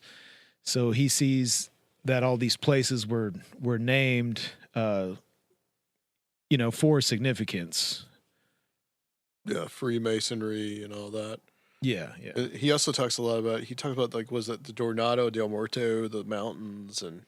Yeah, which some of that kind of, I've heard some critique of him kind of stretching some of the locations and some things kind of being pretty far off the 33rd parallel, but it's just kind of in the associative his associative thinking, where one thing leads to another, and kind of, this free association of ideas that all kind of interrelate, and that he tied all in together into this, master conspiracy theory of JFK's eventual assassination. And using that assassination as a means to kind of change, like a magical ritual to change the way people think, or the way that the course of the nation, that kind of stuff. all those things to transform the psyche of the American people in general. Kind of like I guess it's like a terrorism, but a deeper spiritual terrorism, how he sees it. That really transforms, the psyche and the spirit of the nation as a whole, which in a lot of ways, it really did. Yeah. Traumatic events. Yeah, absolutely. And 9/11, you could say the same kind of thing, right? Yeah, and same his way themes. of thinking was real influential to me, just as far as, looking into place and names and symbolism and occult symbolism in current events. And that's the whole Twilight language kind of thing. Yeah. So, in 9/11, there's a lot of stuff, you got the pinnacle being, the seal being penetrated. You've got the towering inferno, that's like, related to the tarot. And Right. There's a lot, it's just I think what he really introduced with King Kill 33 was just a way of looking at the world and finding all these connections. It's really interesting. And we've talked to William Ramsey too, another researcher that sees all this kind of like Crowley's numerology in 9/11 and So yeah, that's all interesting stuff. This book. Now, what is this? Is this book about? Like, what? This is like this is a memoir, supposedly. Yeah, supposedly Carnivals of Life and Death is his memoir autobiography of his youth in mostly Western and Midwest America, where he goes through this series of, well, I guess it really all revolves around him being scapegoated as a target, as a Cowan by these secret societies because of initially his father had ran afoul with him. So he becomes this sacrificial lamb to, I guess, get revenge on his father for whatever he did. And so this is a series of adventures where he's dodging death. And it's one of the most, just over the top, ridiculous things you've ever read in your life. Yeah. But within that, there's all these kernels of just like random information relating to kind of the this like occult Americana of the time, from the secret societies who were, had whole towns and areas just totally sewed up to scams, con artists, carnies, fake money, pyramid schemes, just all this kind of stuff going on at the time, because it was kind of a free-for-all. You think of like the snake oil salesman and things like that. This really was this time that he's talking about in the book. Supposedly, if he even existed, and if this book was actually his writings. Yeah, and we think that it's kind of like this book's pretty heavily edited. Yeah, and reading this, it's about 260 pages. I got through about 180. A lot of that was because I was reading, the guest book that we had on as well. But it could be very hard to read sometimes. And some of the most outlandish stuff, and we're going to read some of that, but some of the most outlandish stuff is really like in the beginning of the book, where he's basically a 5-year-old and he's like shooting people and going through all these adventures. Like I think Go Rightly described it as almost like a member of the Little Rascals, because Go Rightly wrote a book about Downard. It was like Downard's Mystical World or something like that. James Shelby Downard's Mystical War. Mystical War, yeah.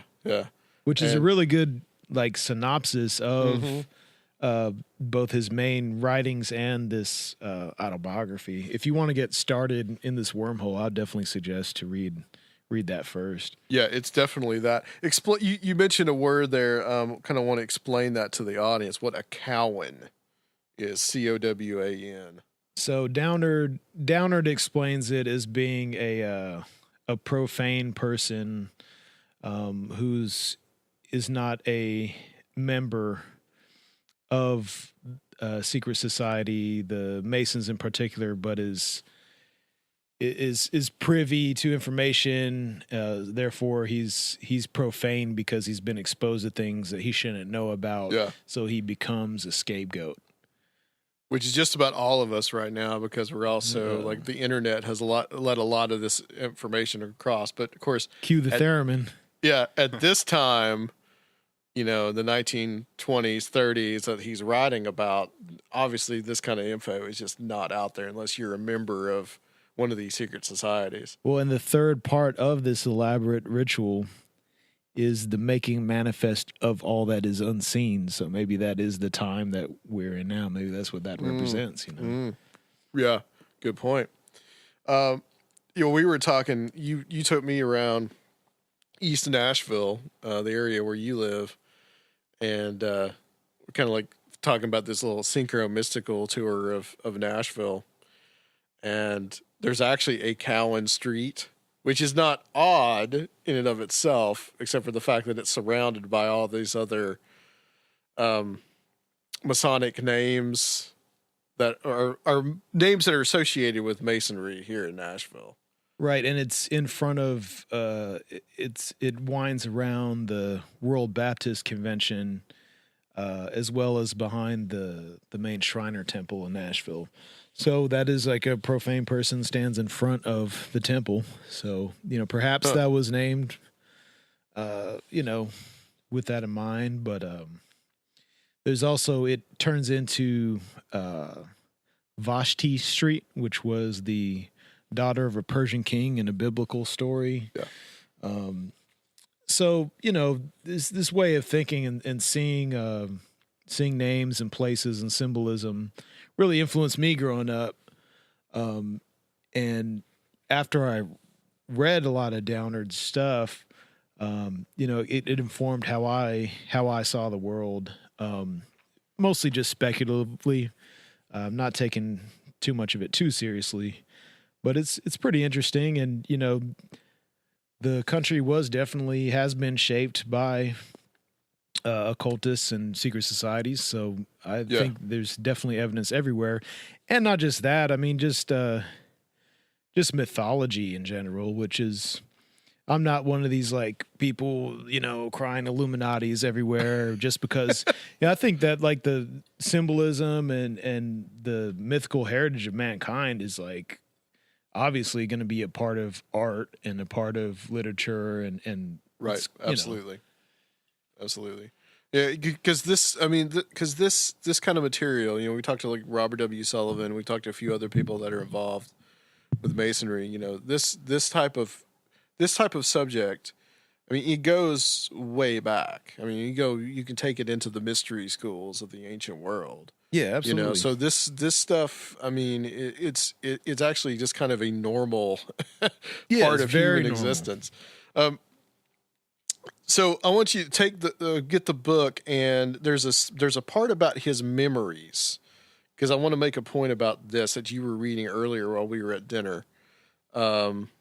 So if you can read that, there's some interesting parallels to some guests that we've had on this show, and some other things. Rob, have you heard about any of this stuff before? Is this not before dinner tonight? No. Yeah. Okay. So this is all kind of new to you, unless you had heard episode 33. Did you find it? Yeah. Okay. So we were talking about this earlier too, whether he was influenced by a lot of the conspiracy culture that was developing when he was getting into this stuff, and whether he then started seeing his own youth through that lens, being influenced by these ideas I'll go ahead and read it. Let's see. In an area that can be described as limbo of memories, I teased out thoughts that were innocent enough but seemed to be on the threshold of other memories that were real hellers. I began to examine each and every innocent appearing memory carefully, suspecting that they might not be all that they seemed, given that some of the memories didn't have genuine connections or antecedents, which made me wonder if they were concealing something. While rummaging through that limbo, I found a genuine old memory with valid connections, and with that memory came a teardrop through which I got a glimpse of frightful memories from the long-dead past, and perhaps more importantly, recognized the past for the corpus mysticum that it is. When my mystical past revealed how it had really occurred, it became a horrendous thing cloaked in iniquity, the old now you see it, now you don't, that preserves the criminal mysteries of Masonic Oz art. M. Oz art. Mozart. Okay.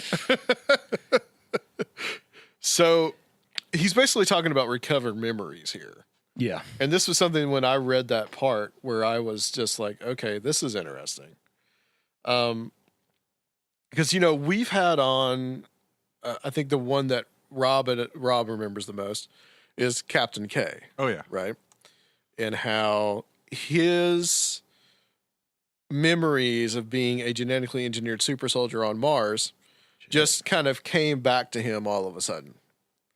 We're slowly coming back to him. Slowly coming back to him. Yeah. Yeah. But so and then you also have people like Corey Good, who I think stole, Captain K's shtick, and also Al Bielek, who features very prominently in the Montauk and the Philadelphia experiment mythos, where he all of a sudden remembers being this different person that was on the USS Eldridge, and it ended up being in Montauk in 1983, and then they transferred his body into a different person. And so that's very similar to what happened with Captain K, or what they say happened with Captain K. So all that's very interesting, that here's somebody writing this. He's probably writing this the 70s, 60s or 70s. And this is the same kind of thing where he's talking about these recovered memories. We were also, what we were talking about, the woman that wrote the book about Bryce being Taylor. chased through the woods, by Dick Cheney, and so that's another aspect. The satanic ritual abuse stuff, right? All that stuff was real big in the 80s, early 90s, all those especially. recovered memories like that. So that's kind of an interesting theme that in a way connects him to some of the other things that we've talked about on this show. Yeah, and we were talking about whether he was influenced later, or whether, if a lot of the stuff in the book is true, if perhaps he's actually giving a glimpse into these things having taken place for a long period of time, if not forever. Right. It's like these monarch ideas, these recovered memories, satanic ritual abuse kind of stuff. It's definitely all those memes that became really big later on. But if this book is to be, if half of this book is to be believed, then this showing precedence for all those types of things. Yeah, it is definitely interesting stuff, and we're gonna get into it here, because this is, sorry, I'm getting ashes on the book. This is just, like I said, it's crazy. All right, so some of the chapter titles, the littlest bootlegger. My little Alice blue gown, and golems, not Gollum from Lord of the Rings, but the magical mystery tour. All right. So this was an interesting section here where he talks about basically going to, I think Jekyll Island. Yeah. In Georgia, which incidentally is, if you ever heard of the book The Creature from Jekyll Island by G. Edward Griffin, where they supposedly came up with the idea for the Federal Reserve. So I want to read a couple of sections. This is his, I should do it in the Jornado del Muerto in his voice, but I don't know if I can handle that. So, all right. Watson, Holmes, and Bell. Rich and famous people were, of course, members and guests of the Jekyll Island Hunt Club, but nothing on Jekyll Island was what was represented by and two outsiders. The houses, quote-unquote cottages, were not the type that anyone would associate with great wealth. The Jekyll Island Hotel wouldn't even have done credit to an average town in the good old USA. There was, as you might expect, a caste system among the people on Jekyll Island in which Alexander Graham Bell was preeminent. And when news got around in 1919 that he was to arrive, people acted as though they were expecting Christ. Alexander Graham Bell was born in Edinburgh, Scotland. In later years, he lived in Nova Scotia. On his estate at the Bras d'Or Lakes of Cape Breton, he went in for such stuff as trying to teach a dog to talk and breeding multi-nippled and twin-bearing sheep. Edinburgh has gone in for honorary titles for a long time. Bell visited Jekyll Island in 1913 as a guest of Boston bankers. And by 1915, had a house there when the first transcontinental telephone line from New York to San Francisco was put into service, and an open line connected Jekyll Island, New York City, Washington, D.C., Salem, and Boston, Massachusetts. His house was not much. In those days of cheap labor and material, it should not have cost so much as $10,000 to build. The furniture was cheap stuff, too. I am quite sure that Alexander Graham Bell never lived in the so-called Bell House. A fantastic story revolved around the fact that Bell was supposedly seen at more than one place when the transcontinental call was put through. He was on Jekyll Island or maybe one of the other places. Who can say for sure? In truth, Bell had one or more lookalikes. His son looked enough like him to have been his twin, and his cousin Chichester A. Bell is said to have been made up at times to look remarkably like the famous Bell. The Bells loved to play jokes on people by switching identities, something like Edwin P. Grosvenor and his identical twin, who were also part of the Bell clan. Bell was granted telephone patent number 174,465 on March 3rd, 1876, and the first telephone exchange was put into operation in Boston, Massachusetts on May 17th, 1877. The telephone exchange switchboard was connected to 6 banks or financial houses, which during the day enabled those institutions to communicate with each other, but at night was a burglar alarm system. In fact, the telephone exchange was in the office of Edwin Thomas Holmes, who was in the burglar alarm business. So this is a lot of stuff about Alexander Graham Bell that he kind of lays the groundwork on. So there's some very interesting things here. He does talk about. There's one part in this book where he talks about. Trying to find it here. Yeah, so this is one of his. This is one of his adventures. Now, keep in mind that he's like supposedly 5 at this point in his life. That evening, the guests in the hotel dining room were told that Alexander Graham Bell would arrive the next day. The food, such as it was, had been brought to the hotel, and if I had known the word, I would have described the guests as regimented, entering the dining room en masse as if they had been a signal. That night, I vomited. Mother said it was due to the excitement of the day, and so gave me something to help me sleep, quote unquote. The next day, when I was told Mr. Bell had arrived, I ran to his house. As the door was open, I went in and saw 2 bells as much alike as Tweedledee and Tweedledum. Seeing them, I immediately ran back to the hotel and ran throughout it shouting that there were 2 bells. I even went to the empty rooms that I learned a few days later were used for gambling and shouted out my discovery. Only the men playing cards showed any interest, and that was probably pretended. Later, several people who were likely prompted to do so tried to convince me that I hadn't seen what I had seen. I was told that I had double vision and that I should be taken to an oculist. A miasma of mysticism permeated Jekyll Island at that time, and in my opinion, the people there were all connivers, swindlers, impostors, chiselers, pretenders, and con men and women. A day or two after seeing the 2 bells, I was told that Mr. Bell wanted to see me, and so I was taken to see him by one of the card players. There in an upstairs room in front of an open window, I saw the card player and Bell perform fellatio as a sex magic rite, in which vital energy and or occult power, described as a type of magnetism, is transferred. The rite also doubles as a rite of submission in that the man performing fellatio on Bell was reinforcing and reestablishing the pecking order of witchcraft that anyone who looked up at the open window could witness and acknowledge. So he seems to have a very, this is a common theme. Oh, he has a lot of sexual hangups. Yeah. Yes, of totally. Guys sucking other dudes off. This is very much like a part of this book. There's later one of the part I read just recently where he was talking about his graduation from high school, and that's all over the place in that chapter. But here's a real okay. This one is just, but totally bizarre. The death of Cock Robin.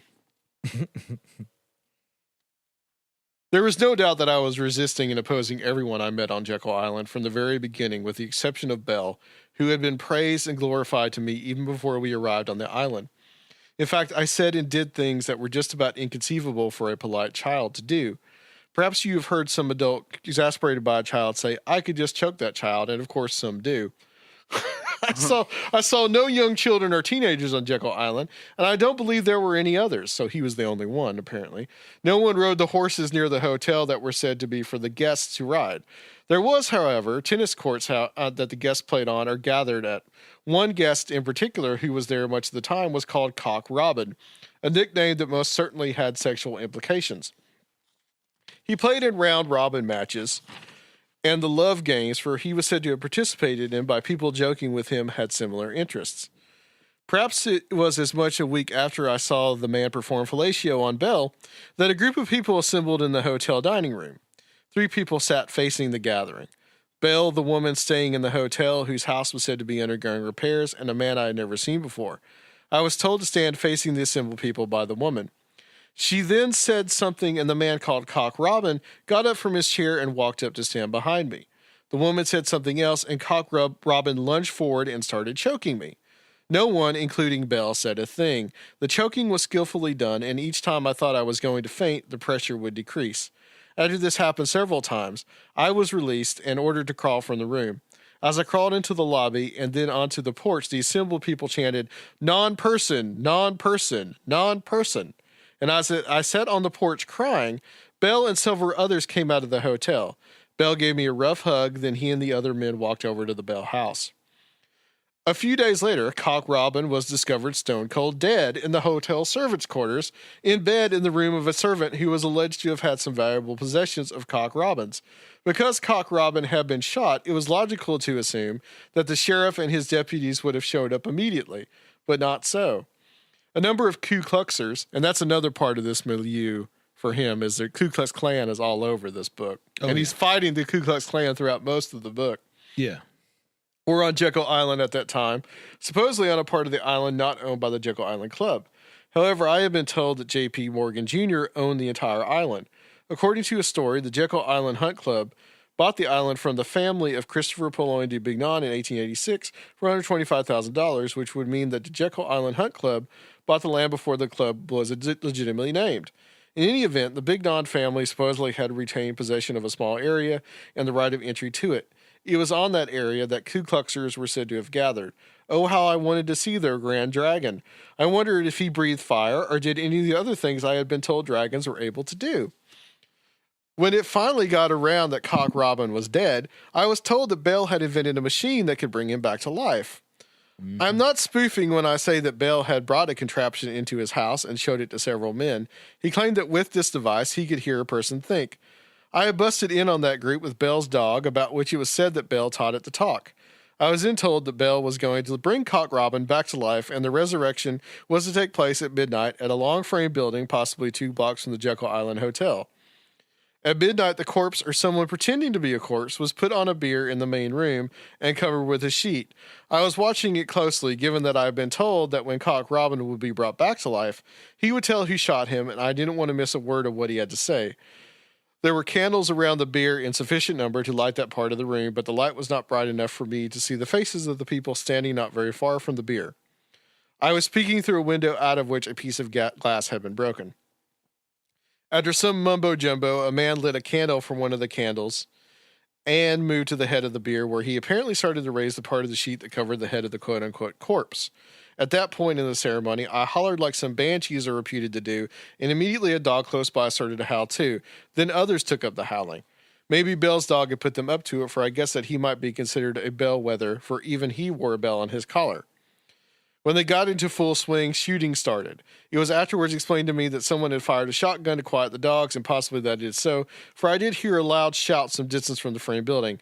But shooting went on in the frame building too, and it was as though the first shot was a signal. People started running, and I suspect that the corpse got to the door first. It was explained to me later that the story that Cock Robin had just been wounded, as well as that Belle was going to bring him back to life, were both told to get the killer to reveal himself.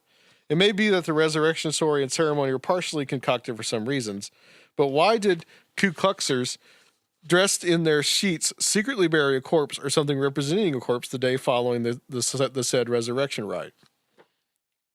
So what the hell is going on there? I don't know, but what's really interesting to me in the book is relating to that and relating to the to Belle is that there's this reoccurring theme of the early technology and the development of this technology and the people who developed the technology being heavily influenced by the occult.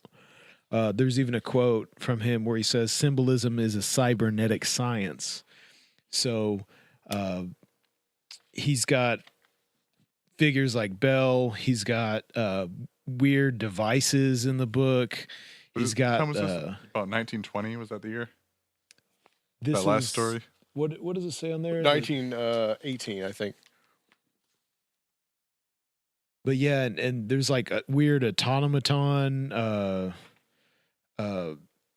The Dayton Witch? Is The that what you're Dayton talking about? Witch. I couldn't find anything on that. I was trying to find anything on that. I couldn't find anything. Stuff that's kind of like he's basically saying all these movers and shakers who created the technological revolution were heavily influenced by the occult and actually took a lot of their ideas from the occult, and that their technology was actually manifestations of occult ideas. And that's something you find throughout the entire book. Yeah, and he also talks about, he introduces in the same chapter the $1 million gold certificate, which he talks about over and over in the book. It's another thing. What that is I the think deal makes with the him $1 a million target. gold certificate? I did research on it when I first read the book. I don't recall a lot, but I mean, at this time, you had a lot of local currencies. You had a lot of pyramid schemes. In earlier America, I think before the Civil War, they didn't even have paper currency. Right. So it was just like banknotes. So I guess a lot of those types of traditions were still carrying on, and it still wasn't, totally strange to people. No, that's what that was. That was there's this, I can't remember the name, but there was like this not breakaway, but this fake secret service that this con man created. And I think he's the one who issued the $1 million gold certificates. And it was kind of like this just armed gang that was under, false pretenses of, having authority from the federal government, who just kind of wreaked havoc, I think, in a lot of the Midwest. So there's another chapter I want to read, and this is about from another chapter, The Land of Enchantment, where he talks about Columbus, New Mexico. And he's talking about being with his mother. There's a lot of stuff about his mother.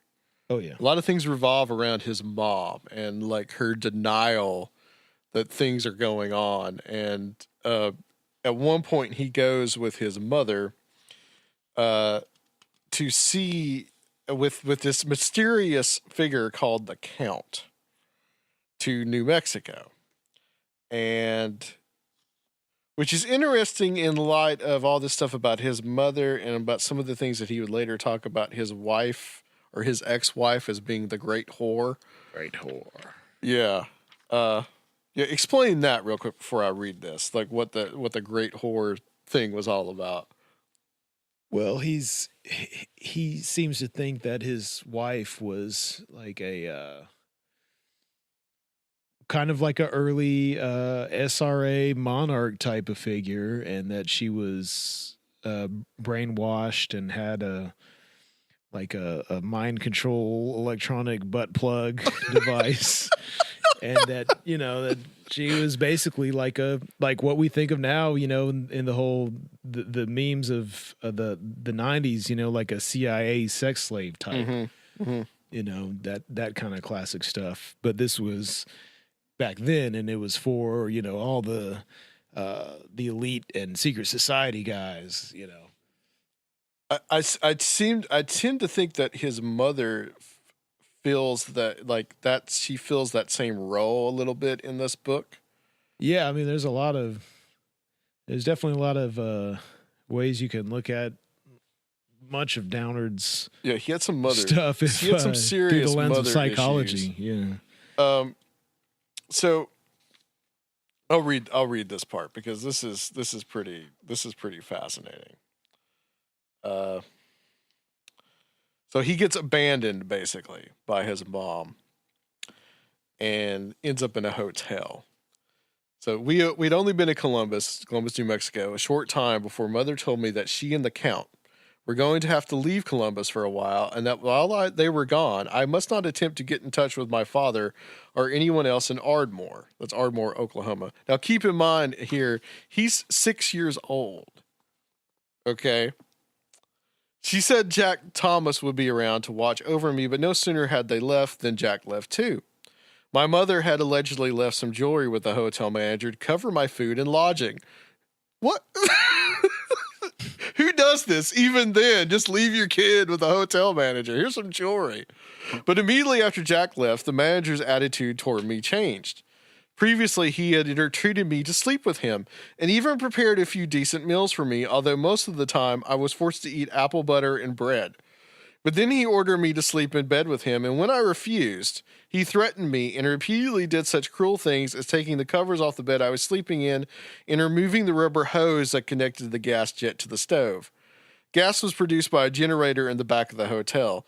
In order to stay warm, I cut the mattress and crawled into the coffin stuffing at night, and in the morning would turn the mattress so the cut wouldn't be seen. The manager put me in a room at the top of the stairs that can best be described as a death trap. Its one window had a shutter that the manager nailed shut after I had been there a short while. Then he stopped feeding me, saying that the jewelry that my mother had left with him was not valuable enough for him to give me food, so I took the little money that I had and bought a paper barrel of ginger snaps and ate them along with what was left of a jar of apple butter that I took from the manager's room. Rob's just giving me this look. He's just fascinated. When my money was gone, the hotel manager discovered the hole in the mattress by noticing that some cotton clung to my clothes after I rose. He went downstairs to get a heavy whip with a bull prick handle on it, and while he was gone, I took the door key. When he returned, saying he was going to beat me to within an inch of my life, he ordered me to come to him. I refused, and when he started to walk toward me, I ran over to the top of the bed and into the hall, slamming the door behind me and locking him in the room. He pounded on the door, demanding that I open it, but I'm just turning on the gas that went into the room and waited. When I could smell the gas coming from under the door, I stood to one side and tossed a lit match toward the bottom of the door. A loud explosion blew the door loose from its hinges. I looked at the unconscious man and then went downstairs and took a blanket from his room. Had I taken more blankets, my life would have been much easier for some time after that. With my blanket around me, I left the hotel and moved to a deserted adobe, just a little to the west of Columbus on the road that was the old Mexican boundary line road. For what seemed an eternity, I existed in that adobe under conditions that were indescribably dreadful. I scavenged for food. At night, I would build a little fire, kneel on gunny sacks in a fetal position, and cover up entirely with a blanket, contorting myself by sucking my thumb. I could sleep very little and managed as best I could to keep the fire going. In the mornings, I would search for food, which included fresh cattle droppings. In fact, I existed like a coyote. One day early in the morning, I saw a coyote some distance from the adobe and followed it when it left, and in that way would find things to eat. Every morning for a while, a coyote, which I believe was the same one, would be in the same spot, apparently waiting for me. No one could ever make me believe that everyone in Columbus, New Mexico, its twin town across the border, didn't know where I was and the way I existed, but no one offered any help. One day, I followed my coyote to the carcass of a dead cow, just a short distance from the border. When I started to eat part of it, a man who was probably a customs agent shouted, and the coyote ran away. I walked up to the man, and he told me that the carcass had been poisoned. Then he turned and walked off. The next morning, thinking that he might have told me the carcass was poisoned to keep me from eating, I returned to the carcass, and I saw a number of dead coyotes near it. I never saw my coyote friend again. Cattle mutilation, man. So, yeah, he basically got raised by coyotes out in the middle of the desert when he was like 7. Yeah, wow. Man, he's tough, All right, man. so I want you to find, since you have read this book a little more than I have, find a good example here of where he takes on a bunch of dudes and just starts shooting, killing them. Dude, there's gunfights too? Yeah. He gets in lots of fights. Man. I mean, this guy... I mean, keep in mind, I want you to keep in mind, he's like, this is between the ages of 5 and 10, where he's just like shooting people left and right, and he's taking care of business, man. I mean, it's like the Little Rascals Rambo style here. You just imagine it with his little suspenders and his little hat on. It's like a Jean-Claude Van Damme plot or something. Pretty much. So we'll let Serfiel find that, but what do you think, Rob? Like Bloodsport 3. I'm looking right now, but most of it centers on like he's repeatedly made to retrieve some kind of treasure.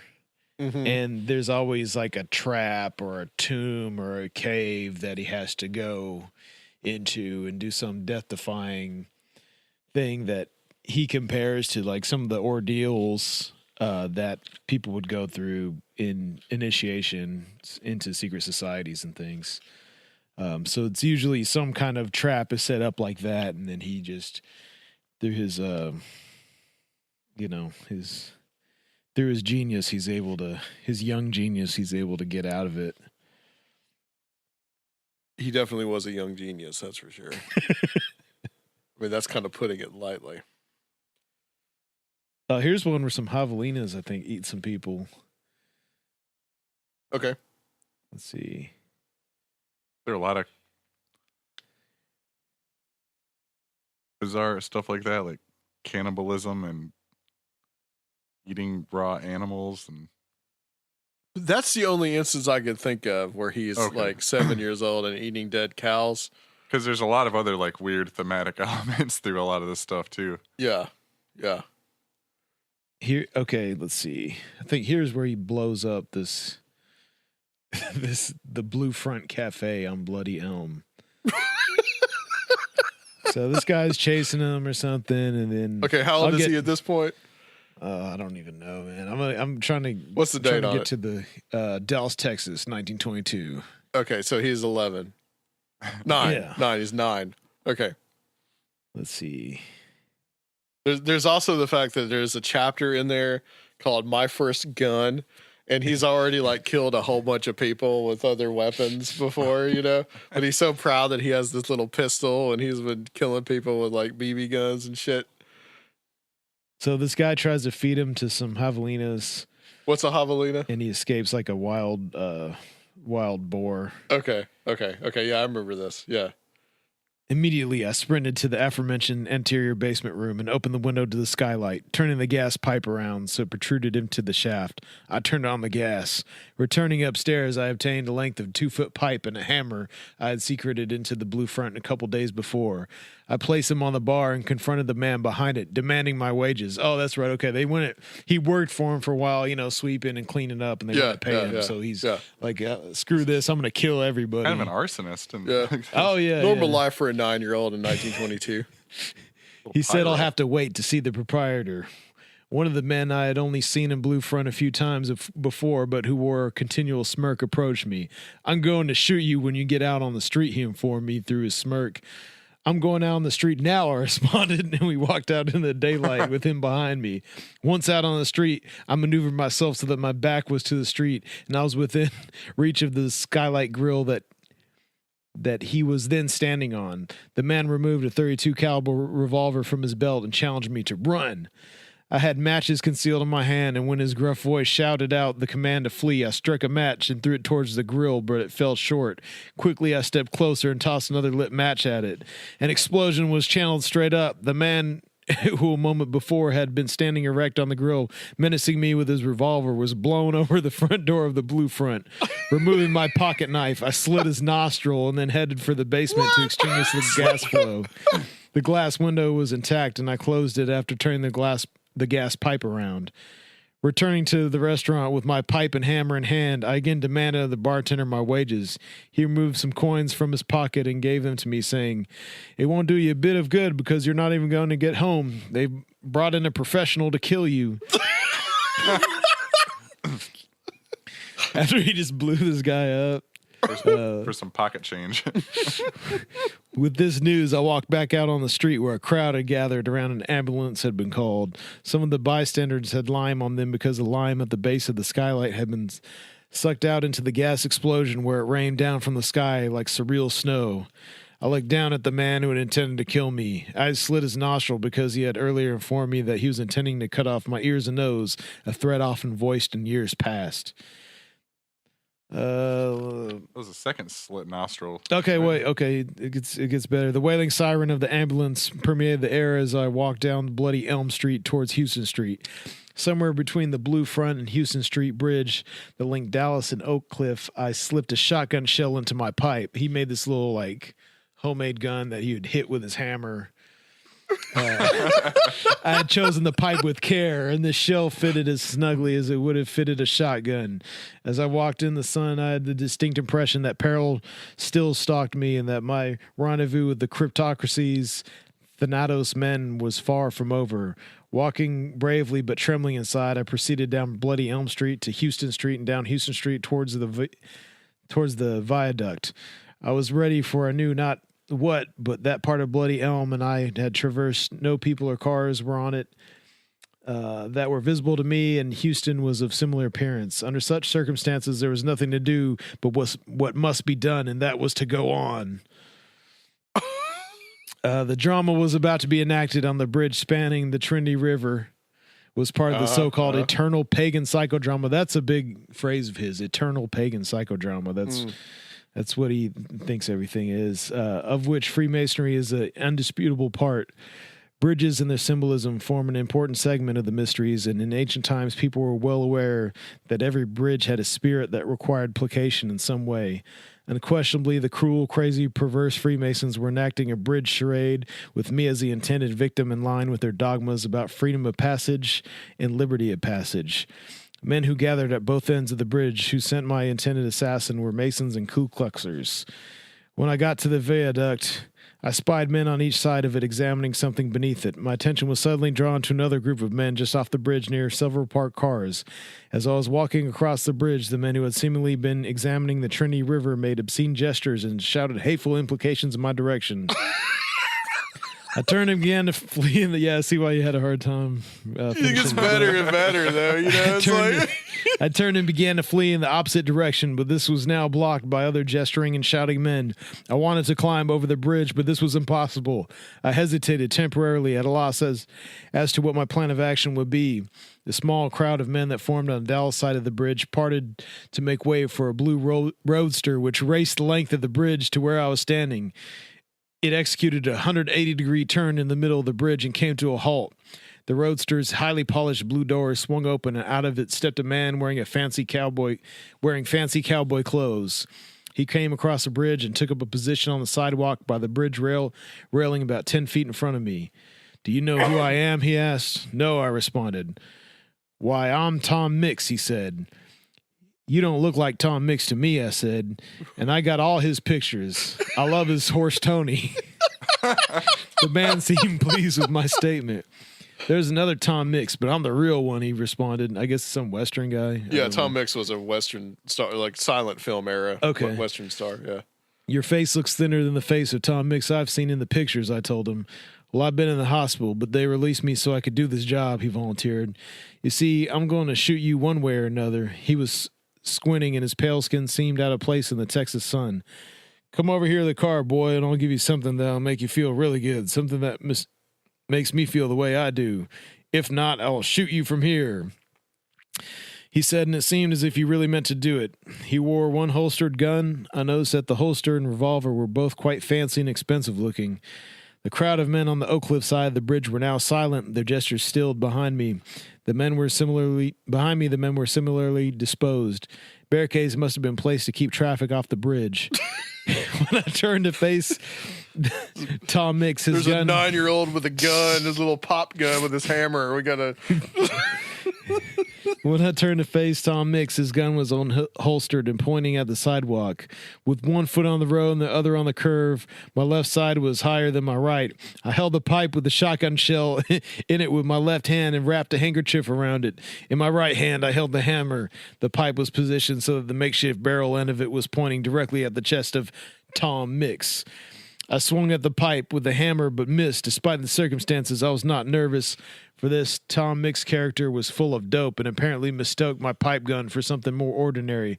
I swung the hammer again. There was a loud report as hammer met pipe. The spitting buckshot struck the impersonator in the upper chest. He dropped his revolver on the sidewalk and turned slightly, draping his upper body on the bridge railing. I thought he was perhaps only wounded since he didn't fall. I rushed and struck him with a severe blow of the hammer. Still, he did not fall, so I grabbed him. I was amazed to see that he was extremely light for a grown man, really nothing more than skin and bones. The world. His fancy shirt was padded. He wore a harness in his upper body and a contraption that resembled football shoulder pads, devices that all contributed to the illusion that he had a chest of some proportion. Even his pants were padded. I guess the only apparel he wore that wasn't fake were his boots, and quite fancy they were too. On closer inspection, I discovered that the huge belt buckle he wore had caught on the balustrade, preventing him from falling. After examining the body of the pitiable creature, I dumped it over the bridge in full sight of the men who were standing in silence on both ends of the bridge. I loaded my pipe gun with another shell, retrieving the fancy engraved pistol that Tom Mix had brandished. I started in the direction of the men nearest me, who let out a holler and ran unceremoniously down Houston Street. Before I knew it, the street was once again clear. Let's see. So he was like, I was afraid I only mortally wounded him, so I ran up to him and clubbed him with the pipe. Yeah. Yeah. And that's kind of a typical story in this book. There's another story where he's like facing off against these guys in a quarry or something. And he has a lot of these, that almost just like is kind of out of place. That story you just read is kind of out of place of like anything else. Because usually he's, except that he brings in the Ku Klux Klan into it. But usually he's fighting somebody that's like in some kind of weird secret society or something like that. And the question is really, well, that's because they wouldn't pay him. He's just like, yeah, you better pay me. I'm serious. Like, what are you gonna do, little kid? He showed them. You can blow up one dude, chop his nose off. Yeah, cut him, slice his nose. Kill another guy. Obviously, I don't think any of this ever happened. Probably not. It's kind of like this. There's a real mix of like truth and fantasy here. Well, and it seems to me, we were talking about how he's trying to elaborate and trying to explain away. He's probably trying to explain away a lot of probably real victimization that happened to him. Mm-hmm. And, he gets to rewrite, him being powerful and being able to overcome these situations and, right. Overcome all these just good point, crazy, dire circumstances. So that's where I think a lot of that just, that, or they could just be false memories if it was really traumatic. Yeah. If he was that young, he might have that might have been his way to cope with everything. Yeah, right. Yeah, absolutely. Right. Because children will do that type of thing. And maybe if he remembered that later on in life, that's what he remembers, is not the fantasy or not the reality, but the fantasy that he had about what. And he's always coming out on top. And he talks about that several times. He talks about stuff like that several times where, like, he talked about the part that I read about the hotel owner the hotel owner wanting him to sleep with him. And it's like, it seems to me that there's some kind of like, there's almost like if you really want to kind of psychoanalyze him, there almost seems like there was probably some kind of abuse that happened to him at some point in his life. Yeah. Well, and that kind of like, look at how much of a badass I am kind of attitude could only come from someone that's real insecure and feels real unsafe, And I've never read anything this elaborate before, and just tall tales, just like, they're very tall tales. I think that's the only thing that it could be inspired by is him trying to retell and own and things where he was actually a victim. And later on in the book, he's hanging out with FDR. Yeah, he goes from these street characters, this little local thugs to the halls of power and to FDR and Bell, and it's.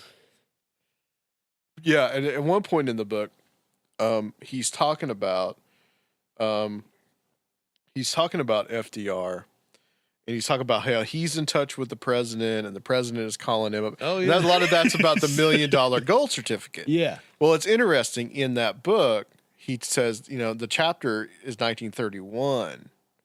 Well, FDR wasn't president in 1931. He wasn't president until 1933. Yeah, I'm sure there's a lot of inconsistencies all throughout the book. Right. So that makes you say, well, there's... if even if you buy the more outlandish stories, that those inconsistencies are there. Yeah, it really seems like all these little tidbits of information and strange strange happenings and characters that he learned about later, he probably, you know, inserts into his life and into his stories and makes everything, you know, really grand. And so you had some notes here too that you kind of wanted to share as far as some of the stuff that, like, you come to your conclusions, especially about the a lot of this being these adventures that he's going on as being part of a ritual or like some kind of initiation or. Yeah, just that he, you know, there's a lot of stuff where, just like the gold certificates, I think he found the gold certificates in a tomb where he was like set up to actually, he thinks, to be killed, but he outsmarted the trap, and he was able to, you know, get this cache of not just, it was the gold certificates, I think, and then some kind of weird cryptograms that had his father's name on them. Mm-hmm. And so, you know, that kind of ties into like the origin of his victimization being because of his father running afoul with these powers. But he's always like made to retrieve something. He's always sent into some trap or tomb. There's always some weird character, some trickster, some carny or con artist, you know, out to get him. Yeah. He was very paranoid. He had that very paranoid. Yeah. So I guess this is showing, you know, him as being that paranoid even at that young of an age, you know. He's like, we were also speculating that he could have been schizophrenic as well. Yeah, to be totally honest, if Downard really existed, I think a lot of it's like classic schizophrenic. Yeah. He's chosen, he's persecuted, only he's able to see through the charades. His, you know, and what's really interesting about his, you know, big conspiracy tracks before, you know, this came out and everything was that, which it's a lot, you know, that's why there's the stereotype of conspiracy theorists, you know, being crazy, is because there's a lot of this like associative thinking and these patterns and symbol patterns of him, you know, connecting all these dots that probably a quote unquote normal person would not connect. Sure. But it's very interesting. And, you know, just like art and music and things made by people with similar problems are often, you know, really, really interesting and beautiful. I think the same goes for, you know, his way of seeing the world is not a way that you don't want to be like him. You don't want that life, you know, but just getting a little glimpse of that madness, you know, it can spice things up a little bit. Why do you say if he really existed? Well, he's probably the most enigmatic conspiracy theorist of all time, I think, as far as his existence has been questioned by a lot of people. I'd probably say almost half people think that he wasn't even real because he's a mysterious figure. Only about 3 people, I think it's 3, Adam Parfrey, the publisher, the owner of Feral House, William Grimstead also has another pen name I can't recall right now, and Hoffman. What's Hoffman's first name? Do you recall? Was it Michael? I think so. Yeah. Those are the only 3 people, to my knowledge, who ever actually said that they contacted or communicated with him physically. And, you know, it's like he was supposedly just like lived on the road in an Airstream and was this kind of just weird character. He kind of lived on the fringes. And so these and also it was admitted that these guys, that Hoffman and Grimstead helped him write those conspiracy tracks. Yeah. And that shows the big difference between those tracks and Carnivals of Life and Death. Seems like this is probably where they had said before how his writing wasn't too good. It's pretty poor. Right. And all the elaborate language in those conspiracy tracks, I definitely see Hoffman's influence. The writing is very similar. And Parfrey actually edited this as well. And, he says at the end of this that Parfrey does that there's no more writings, but we think that may not be true. We think that. Yeah, hopefully there is some more. I heard Go Rightly say on the podcast that he has what I guess would be part 2 to autobiographical material, which I would absolutely love to see. Yeah. If you're listening, Mr. Go Rightly. Yeah, maybe he may come on. I mean, it's like him and Greg Bishop working that Contact T book, so we'll definitely have Adam back on the show, and I might ask him about that, like see what if he does indeed have that stuff, which would be interesting. So anything else to add? I think that's about it. Just this guy probably is the most enigmatic conspiracy theorist of all time. I mean, to me anyway, it's I mean, he not only his writings, I think, really revolutionized conspiracy theory, but his personality and figure is just he's such an iconoclast who really wasn't a public figure at all. And that's what adds to it. That's why people, I think, get so into him, because his life in person is actually such a mystery. Right. Which is harder and harder nowadays with, everything is exposed nowadays. Everything is oversaturated. There's no one whose existence is being questioned, who's an author, too much. So I think that he died in 1999 or something like that. Yeah, late 90s. Yeah, I think 90s. one of those. So, yeah, and from Tennessee. He lived in Memphis. So he'd probably have a Facebook now if he didn't die. Everyone could find him, James Shelby Downard Facebook. Cool. Well, this is very good. We're gonna have to do this again because, like I said, you got a wealth of knowledge, and when I have you back to talk about another book, we were kind of playing around with some of Dave McGowan's material. Oh, cool. We were talking about that as well. I just want to add, this is an interesting day today here in Nashville because the mayor resigned. Today. She sure did. We're recording this on March 6th. So, I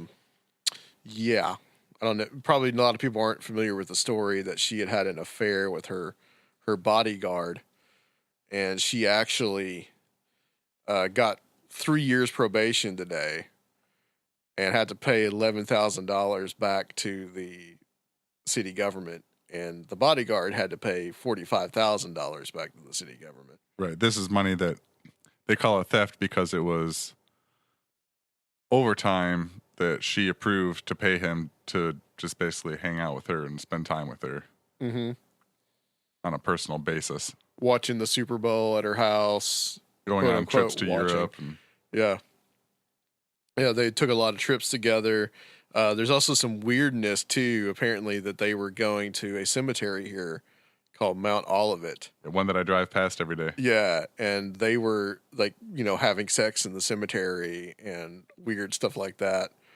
And apparently the TBI has naked pictures of her, and yeah.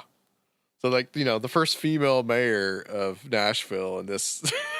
Well, can I give my angle real quick? Yeah, give your angle on it. Yeah. So we have a big transportation plan that was the mayor's pet project, which we need a transportation. Yeah, Nashville's it's growing very fast, and yeah, because you work in the construction industry. Yeah, it's very crowded, and the infrastructure is not keeping up. Yeah, at all. So there was this giant project that was her pet project, but of course it was going to take a lot of government expenditure, and so the Koch brothers were flooding the area with tens of millions of dollars to fight this project because they're against any big government expenditures that would use higher taxes to fund, obviously. And so I just think connect the dots there. The baddest political operatives in America pour tens of millions of dollars into a place. There could be something to that for sure. Oh no, then we have all this stuff come up. So I'm sure the word was out, and who knows? Who knows? I really doubt the real story is ever going to come out about how that actually surfaced, but very, very possible. And I'd like to give a shout out to Mr. Brian Bone, who came to see us. He was actually here in Nashville on business. Yeah, absolutely. And we just had a nice dinner with him at the Poorhouse. Yeah, and it's thanks to fans like him and all you patrons out there and everyone that contributes. And another shout out to Dan from Ohio, made a donation on our website today.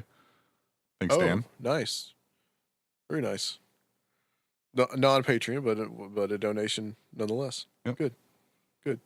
And Rob, you can tell everybody where they can. Yeah, if you want to join in our donate. Patreon, go to patreon.com/Conspirinormal, and we've got bonus episodes and T-shirts and various tiers and ways to contribute. And like I said, if you don't want to subscribe to something that's totally understandable, you can make a donation through our website.